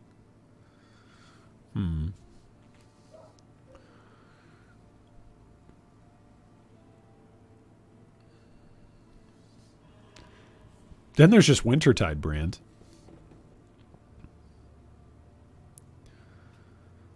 Oh, man. Increases and reductions to cast speed also apply to this skill's activation frequency. I feel like that could be good. Let's try Wintertide Brand. Let's just go cold. We're just going to be a cold, one cold old man coming right up. That's what we're going to pretend to be. We're going to be an old, cold man. All right, 37 life. That's better than 36. Let's go. Oh, it's actually plus 30 strength as well. So that is quite good. Chaos damage, overtime multiplier, global physical damage. Oh, my goodness. Not good for me. This helm is no bueno. Increase rarity. Let's put this belt over with the belts. All right, let's try and craft on this. Let's try here with the transmute. Critical strike multiplier. Give me a break. Go give me some scraps. Some transmute shards. All right, medium mana flask. Let's trade these 3 in. There we go. All right, let's talk to Nessa. Are you able to try Scorching Ray now, or is it after Merveil? No, we just had to turn it down. We just turned it down for what did we turn it down for? Wintertide Brand. We just turned it down for Wintertide Brand. Because that's gonna be way more uptime. Scorching Ray is me channeling and standing still. I'm not opposed to it. And if I continue to mule another character, I'm not opposed to grabbing it. But like the cold resistance debuff, or I'm sorry, the fire resistance debuff is not going to play on with the rest of the build, right? Whereas look at this. That's good. Look at that. Oh my gosh. Where is it? I don't even have the supports or anything. I don't know if Brand Recall... Brand Recall is probably going to be drop only, isn't it? But look at that. That's going to be good. I can have 2 brands active. That's a magic pack, mind you. That is a magic pack. It didn't just shred it, but it did a good job. That does a good job. It creates an AoE too, right? Is that how that works? I've never used Wintertide Brand before. When I played Cold Dot Occultist, it was right before we got Wintertide Brand. It's a channel for a second and then move and then tap again. Oh, just to apply the exposure? That makes sense. Okay, so if I do Wintertide Brand and then Frost Bomb, that should kill a whole lot of stuff, right? That's what it's looking like. And then for bossing, it's Totem, Wintertide Brand, Frost Bomb. Totem, Wintertide Brand, maybe Frostbolt, but also Frost Bomb. That's 3 different sources of damage that potentially allow me to move. Potentially. Somebody's not blocking my way. Oh, for the degen? I guess at the moment, all of my just generic elemental damage also helps. I guess. I guess that's fair. I guess that's fair.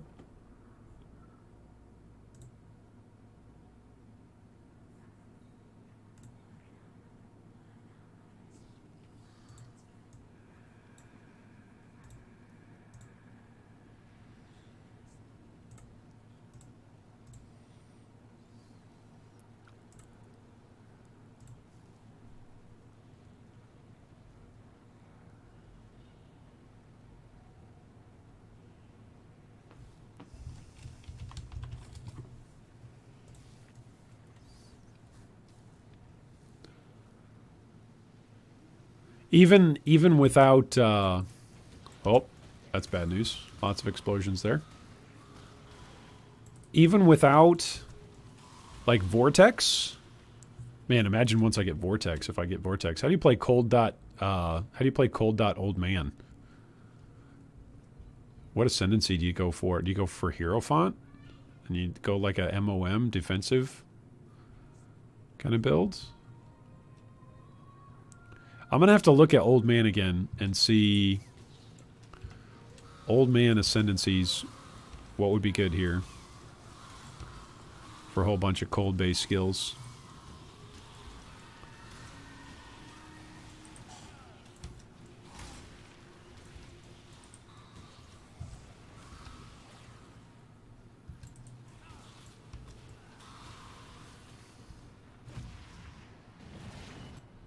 Oh, did we click on this one? Did we click save these? Nope. All right. All right, who says we're going to die to Merveil? We haven't killed Merveil in a couple days. I guess she was getting lonely. Who thinks we're going to die to Merveil? Anybody? Oh, I didn't turn in the All Flame. I actually probably should turn in the All Flame. It's another passive point.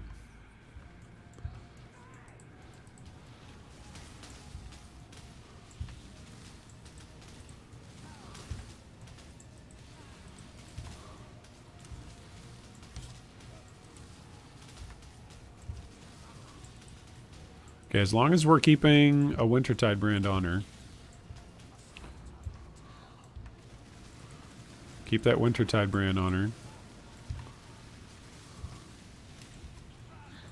Keep the Wintertide brand on her.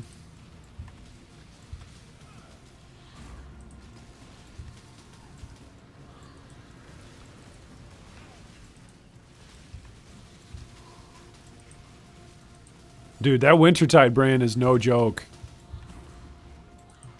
Like, it just chills everything. Look at everything else trying to chase me down. That is no joke as a defensive layer. It's not as good as minions, I don't think, but that is no joke. Just not freezing everything in place, but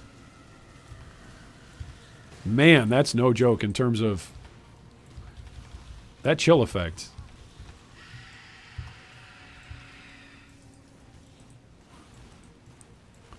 That is good. Okay, keep those up. Keep up winter brands. I don't have any kind of duration. Watch out for the explosions. Vitality is actually keeping my health up even if I'm standing in her screeching. That's pretty good. Oh, watch for the explosions.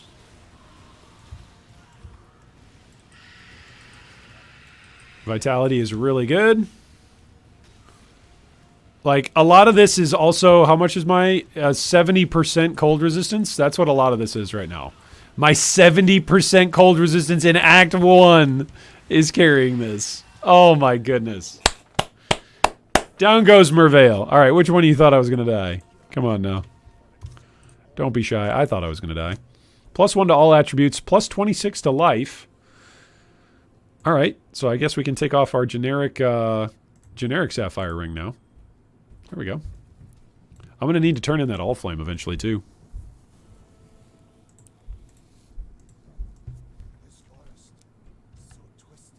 So twisted. Alright, if I drop a Wintertide brand, there we go. Does that work? Does the brand actually kill stuff? Or is it just... No, it's killing it. It's killing the trash mobs. Do you guys remember when Lightning... No, Storm Brand, not Lightning Brand. I always want to call it Lightning Brand. When Storm Brand was meta? Do you remember? Does anybody remember back in my day? Boom! Oh, is this the wrong way? Did I pick the wrong way? Nope, you have chosen wisely. Okay. Oh gosh, there's a rare. Physical resistant, extra cold. Okay. So we just do what we just did against the boss. We just keep firing Wintertide brands. Keep up our Holy Flame Totem. And keep dropping Frostbomb.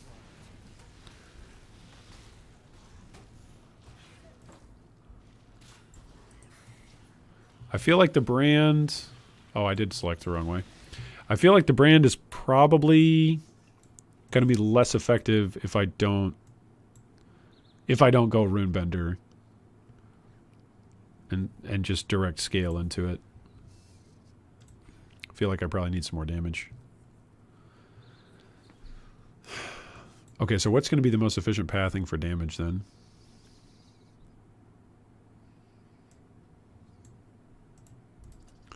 It's going to be coming over here. And then maybe what we do is we come back up and around through Faith and Steel, and then we'll use a respec point to swap this two out, maybe. Maybe that's what we do. Wintertide already has a rune binder built into it. Really? You're kidding me. Nobody makes me bleed my own blood. Oh, can have an additional brand attached. The ketone is 50% more single target, not 100% more like other brands. Okay. So it makes it less valuable to get that. All right, that's good to know. That is good to know.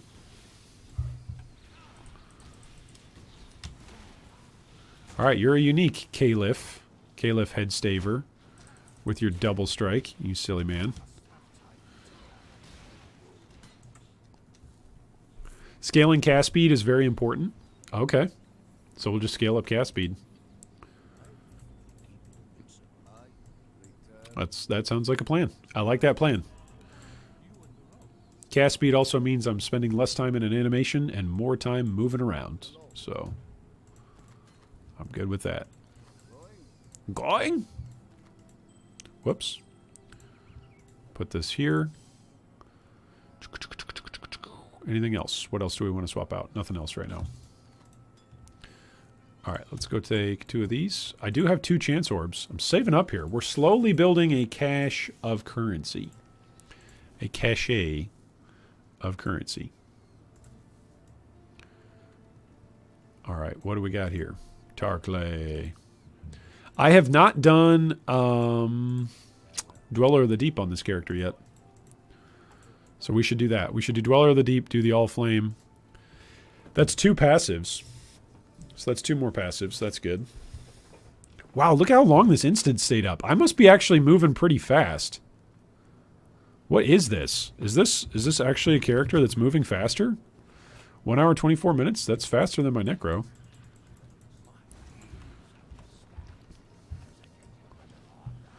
Alright, so keep those up.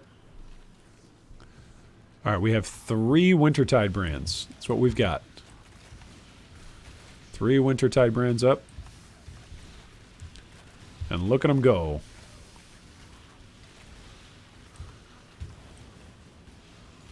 Look at them go. Wow, that does good damage.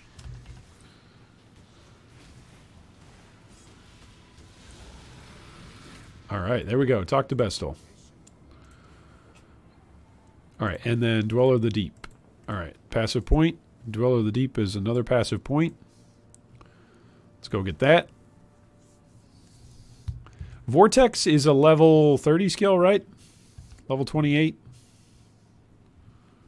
I think that's where it's at. It's in Act 3, I think is when you get Vortex. So that's going to be a while before we could truly transition full-on Cold Dot.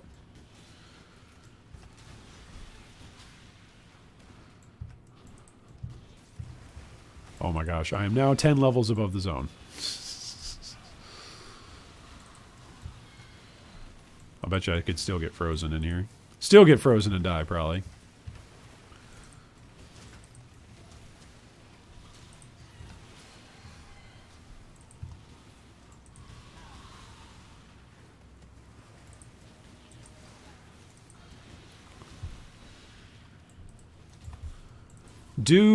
Here's a question. Here's a mechanical question. Those of you who are mechanically minded. I don't remember. I think they do. I think brands count as your hits, right? That's one of the reasons why sometimes you play elementalist brands. Because then they count as your hits and they can ignite.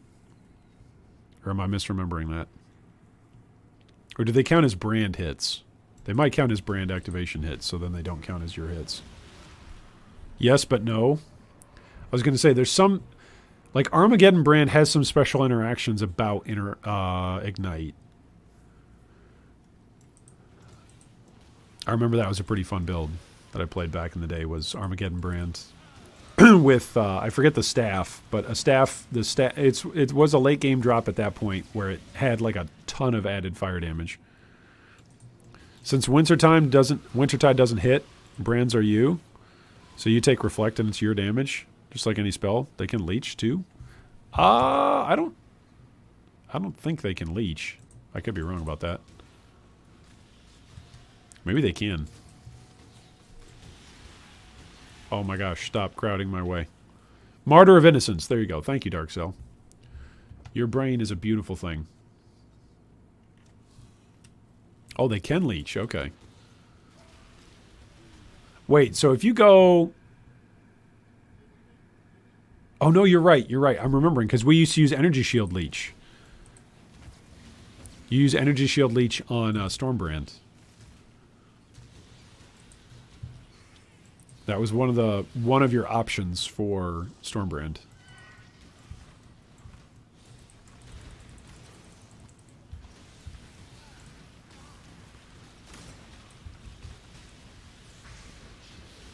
Look at that. Got a full chromatic orb. All right, there we go.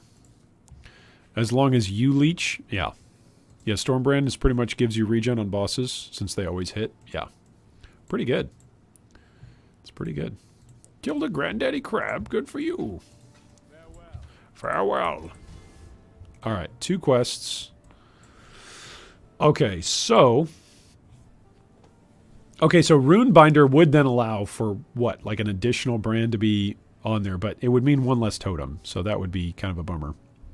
So, with our couple of passives, what we're going to do is we're going to come up here. That's what we're going to do. We're going to make our way through increased elemental, and then increased elemental, and then maybe increased effect of non-damaging ailments. That would increase the damage of what? Chilled? Or not damage, but increase the effect of chilled and frozen. That'd be good. And then we come over here for 50%. And then we come up here for... Oh, there's no cold on here? Yeah, just lightning. Interesting. There's no cold on that one. This is the fire mastery.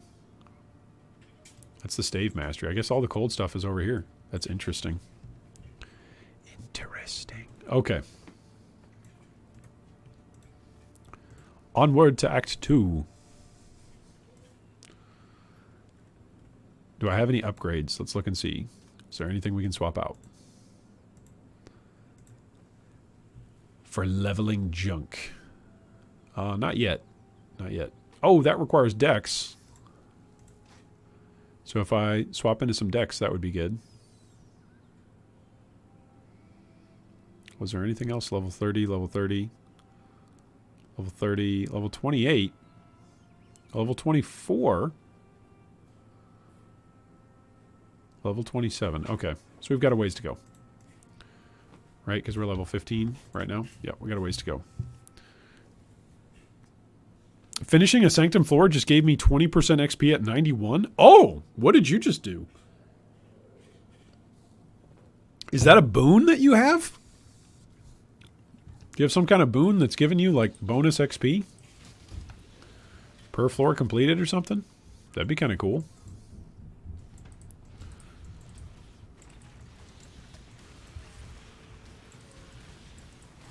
Just a random T-floor 14 map. Okay, there you go. Well, way to go. Way to be a big-time player. So Wintertide brand, I feel like, has a delay in its activation. I feel like that's definitely true. It takes it a second to go.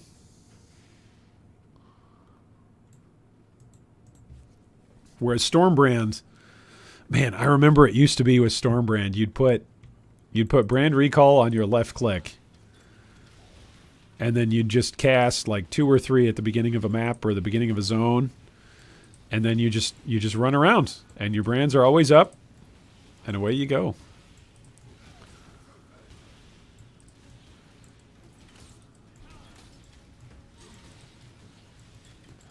But that was a different time. It was a different era of PoE. It does sub-zero damage. Lol. Pre-nerf brand recall. Those were the days, man. Those were the days. That was a different era. It was when GGG was fully on embracing. All right, let's let everybody go fast. We want everybody to just go fast. That's what we want. What's the fastest we can let players go? Let's do that. And so they did it, and we all went fast. And what a different path of Exile it was. Vastly different. Clay, what did you play? Did you play Stormbrand as well? Oh, Frozen Blade Vortex was pretty good too. Where you just froze the entire screen, and then Herald of Ice would just chain. I feel like whenever I go back to regular PoE from playing Ruthless, if I do, I'm going to be like, auras? What are these? These seem broken. These seem like absolute bonkers.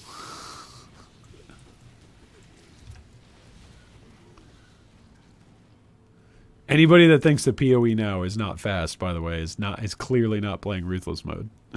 All right, you played Stormbrand. Okay. Did you play at the, what was it?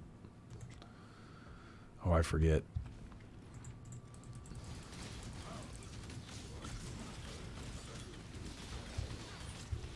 Ouch. These guys are actually damaging me. What's the deal with that? What's the deal with these guys damaging me? If Jerry Seinfeld played PoE. What's the deal with these guys' move speed? All right, get over here, Caitlin. Get over here. Where are you going? What are you doing? What are you...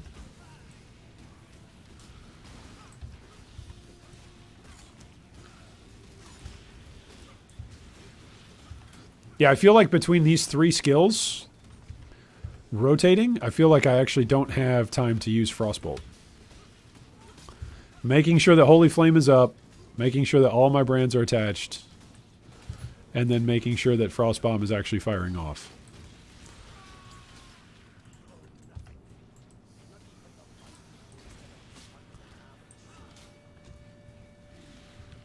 All right, we're almost to level 16. That and Winter Orb were probably my favorite meta builds. Oh, man. Winter Orb. Winter Orb. You have said a beautiful word. I remember Winter Orb. Was it the Synthesis Flashback event? Oh, my goodness. I remember I stayed off of it for the longest time. I was like, I'm just enjoying Synthesis Hardcore. What are you guys all doing? This is fun over here. And then I made a character. And that was probably my biggest mistake. Maybe that's my biggest mistake in Path of Exile ever. Was making that Winter Orb character. Which, at least at the time, like that's a good debate. Which was more broken? Herald stacking Guardian? Or I'm sorry, Aura stacking Guardian? That stacked all the heralds and had all of the delirium effect, like delirium jewels, or was it Winter Orb during synthesis and synthesis flashback? Winter Orb does not compare at all to what it used to be. It does not compare at all. No, no, no, no. Winter Orb its duration and the amount of projectiles that it fired out and its smart targeting, it was smoother than SRS, because SRS you constantly need to keep them up, right? Imagine if you just summoned 10 SRS and they were permanently up. Imagine that, just in terms of damage that's automatically targeting your opponent, right? Or monsters or whatever, not your opponent. What is this, Hearthstone? Like that was Winter Orb. Like just 10 permanent SRS flying around, always attacking stuff. You essentially would have to cast your 10, stacks or whatever your stacks were. I forget what the number was for Winter Orb. But then once you cast it, like when you had the right setup, it wasn't, well, if you had the right setup and you were using a Headhunter, etc., if you had enough currency invested, then yeah, it might actually stay up the entire map. Like it was redonkabonk. It was insane. It was really good. It was really good. It was really fun. It was really fast. You could build it rather defensively and it would still do a ton of damage. Like it shotgunned. Like all of the mechanics that GGG has wisely been like, hey, wait, this is probably bad for the game. Like everything was on Winter Orb. It had awesome spell damage scaling. It had awesome quality of life. Like imagine if maybe Mirage Archer is actually the better comparison. Imagine when you fire something as a archer player, as a bow user, and you're Mirage Archer, right? It's running around firing, auto-targeting, doing all this wonderful stuff. Well, that was Winter Orb, right? But like the duration on it was just insane. And it applied all of these wonderful effects because it was a spell that you were using. So there was no drawback to using that versus self-casting. That was back when there was the great self-casting controversy. Make self-casters great again. And it's like, well, here's a self-casting skill. And it's like, this does not play like a self-casting skill. This plays almost like it's a minion skill. It auto-targets. It's got a huge defensive layer. A huge defensive layer because it can freeze stuff. Like, oh, man. Which build was more broken? Aura stacking Guardian or Winter Orb? Oh man, I would need to go back and check my videos to see what the meta was. I forget what the meta ascendancy was for Winter Orb. It might have been Scion at the time too, but I think there was a base ascendancy that was also pretty good. And by pretty good, I mean really good. Aura stacking Guardian was turbo broken. Yeah, it was good. I'm not denying that it was good. I'm just saying, like, when I'm thinking of like some of the most broken builds in all of Path of Exile, those are two that come to mind. Armor stacking Scion was also pretty good. That was my most broken build. Just that I had personally run. That was like, oh my gosh, I can't die.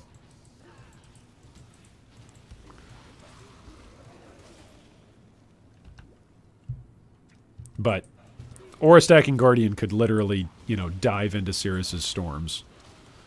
So. Or maybe that was the Scion version. Whatever version it was stupid. Stupid strong.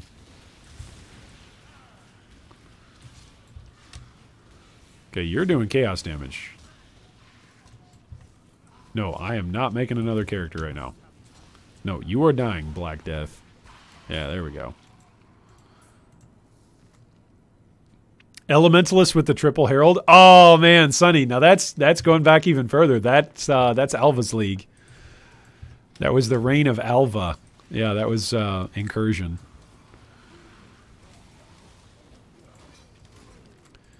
Triple, and there were 3 leagues where the Elementalist didn't get touched.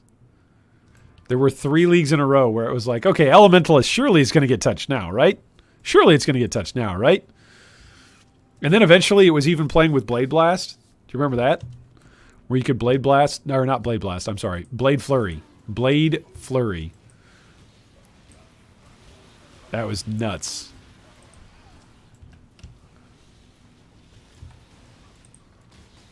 Okay, where are you going, Death Barb? Dude, stop. Oh my gosh. I'm not even killing him. I'm leaving. Don't even care. Oh my gosh, is that the room that I need to go back to?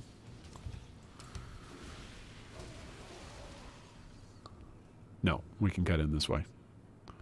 He's over here. He's thinking about it. He's over there. He's hiding in the corner. Sean says, so some advice, please, for a person that has played PoE for a long time and never defeated the endgame bosses. Which build should I pick to do this with? I would like to experience the Elder one time. You want to go blow up Elder? Not Uber Elder. You just want to go blow up. You just want to go blow up an Elder, right? I'm gonna pull it up here.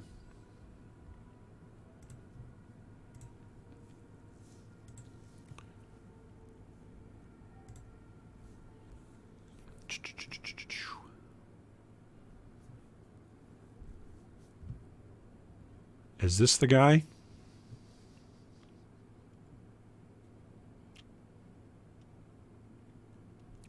I was going to say, if you like playing traps, Seismic Trap is really easy to take down bosses. It's a big one. It's a big one right now, this league. I should ask you that, actually, Sean, before I make a recommendation. Which build... Oh, let's talk to Einhar. Let's not die to the beasts. What sort or styles of build do you like to play, Sean? That's a question to ask you back.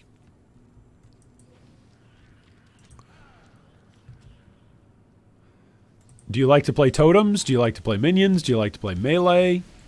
Do you like to play self-cast? Because there's going to be builds that can take down Uber with each of those. What would you say is the reason why you haven't been able to take down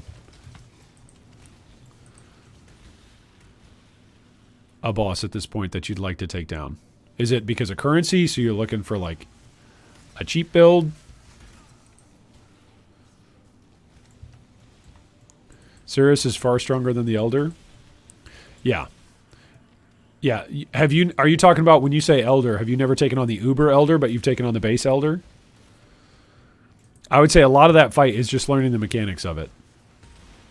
Learning when you can actually attack or cast or do whatever you need to do.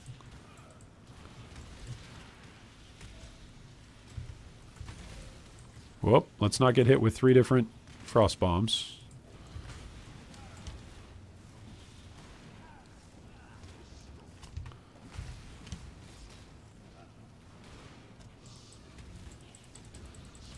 I would suggest a build that doesn't do too much damage, simply so that way you can get used to the mechanics of the fight. That's one way to do it. I mean, but if you're just looking to say that you've defeated the fight, you know. You've defeated Adziri once before the new changes. I fought Sirius a few times, never beat him, never faced the Elder. Okay. Regarding style of gameplay, is there any particular style that you're looking for? Spark Inquis for bosses needs a few things, yeah. You need something to get set up, but it's really good to level with. It's really fun to level and progress through maps with Spark. Oh goodness. What is this? Extra cold damage and exposure.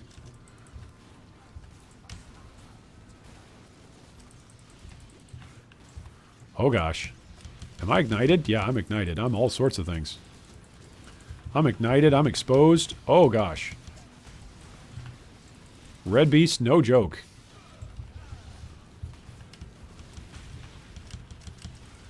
Crimson Collar.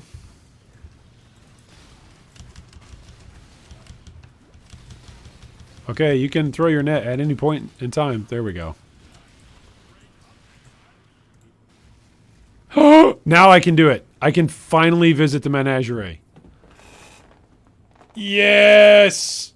Oh, thank you. Okay, now if I had my level 90 character, or level 60, not level 90, but if I had my level 60 character, I could actually come in here and, like, do something. Alright, always make sure you read the Blood Altar. I can get a stack of random currency. Hide unusable. There we go. Break Rib Talisman. How much is it? Level 16. I could get a talisman. Let's try it. Actually, no. I'm only level 18. That's kind of spooky. Never mind. Well, I like a few styles. Minions is what I've played most. Toxic Rain and Caustic Arrow are up there in playtime. Okay. All right. So I would say go Toxic Rain. All right. So if you're comfortable playing Toxic Rain, that's going to be high damage uptime.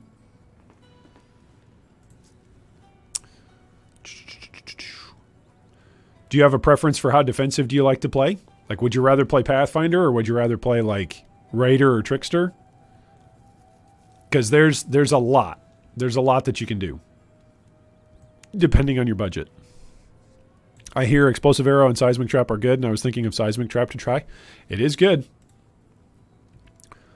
It all depends on if you actually like playing traps. You got to be actually enjoying playing traps. Okay, are you going to follow me now?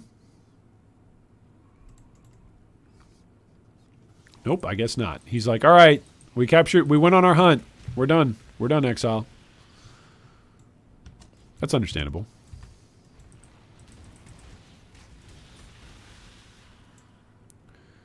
All right. Chance to shock or increased effect? Increased effect of non-damaging stuff. We want that chill effect to be like 1,000,000%. Playing on Xbox prices are stupid? Okay. Yeah, that's also good advice, what Dark Cell said. Invest in your build. So what build are you running now? The reason why I'm asking about ascendancies is you might just be able to re-roll the ascendancy that you have. Yes, we're in Act 2. We are in Act 2 on our Templar. So far, we are doing Cold Dot. And it's going okay. It's going okay so far. We're applying Wintertide brand. We're dropping some Frostbolts.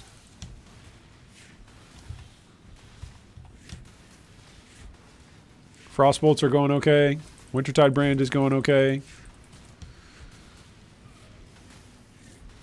He's chilled, so that's pretty nice. That chill effect is coming in handy here. Definitely slowing him down. Ooh, maybe this is a weapon upgrade? Imagine Act 2 getting a weapon upgrade? What?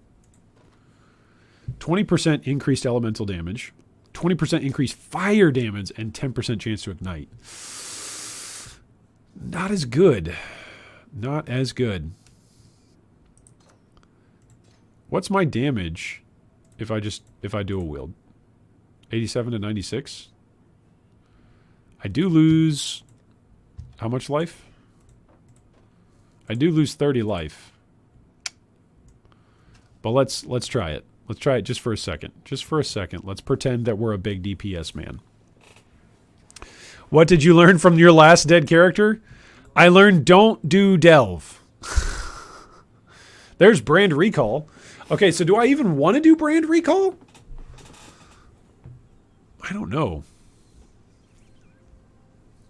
There's wave of conviction.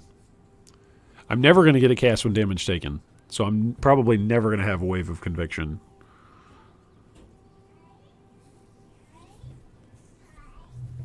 No, don't do brand recall.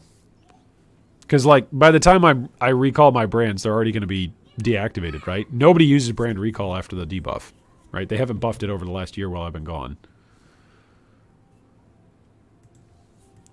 Oh, thank you, Stefan. Yeah, I learned not to do delve. I learned not to do side content. It's very rewarding, or it's potentially very rewarding, but your character doesn't get rewarded if they're dead.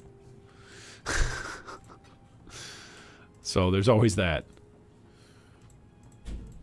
All right, leveling junk. This comes up here. This can probably just get done away with, because this is just it's just a white horn. Well, it's blue. I used transmute on it, but Baleful Gem, Greatland's Amulet. All right, we have this. Oh, I could be using this axe now. Wave of Conviction is just good. Yeah, but right now I'm using a bunch of cold spells. It's got good AoE. There's no doubt about that.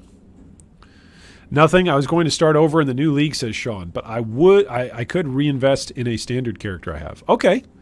See, if you've already got a standard character and you just want to take down the boss, that's what I do. If I just want to take on new content, a lot of the time I'll just play it on standard because I've already got characters over there that can probably handle it. Now, if you want to see a character grow and you want to experience that growth of the character, that's different.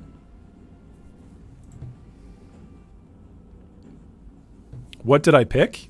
I haven't picked anything yet from the reward. Leave the reward for right now. I just left the reward. Left it up. Maybe I'll grab Arcane Cloak. It gives fire exposure though. Right? Or am I not reading that right? It gives fire exposure. Like reducing fire resistance really doesn't matter. I guess Holy Flame Totem does some fire damage, right? So I guess that does matter a little bit. Wave of Conviction? Yeah, but I think it's... Is it reduces all elemental resistances? Man, if I could have like a... Instead of the Holy Flame Totem, if I could have a Spell Totem. Oh boy, that'd be pretty sick. Okay, so the damage rocking with 2 scepters is definitely better, but look at how jank my character looks. I need to get some MTX on this guy. Should we pimp this guy out? I don't remember what act I actually pimped out my last witch. Battleground Graves. I have no idea what that means.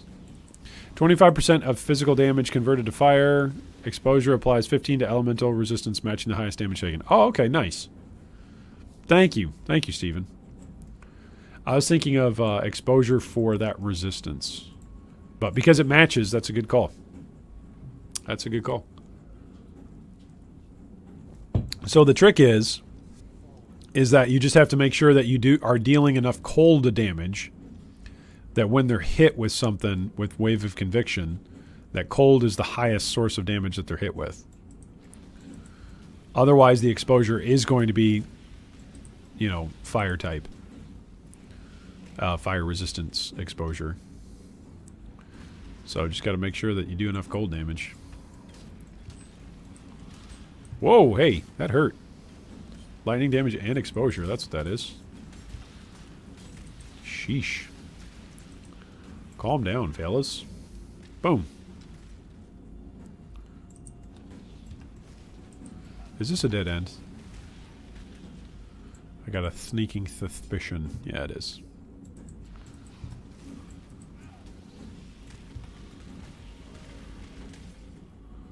Drop Holy Flame Totem.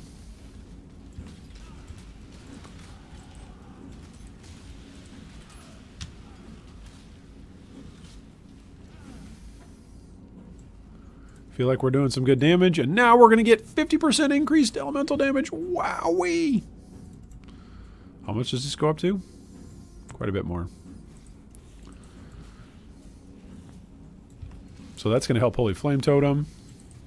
It's also going to help Wintertide Brands. Frostbomb is much better source for cold exposure. Yeah, isn't it 15%? Isn't that what it is? Yeah, applies cold exposure applies minus 15% to cold resistance. Yeah. So that's pretty good.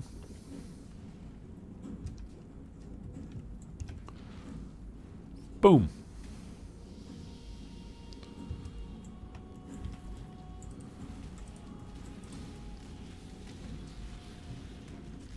All right, here's the passage. Crypt level 2.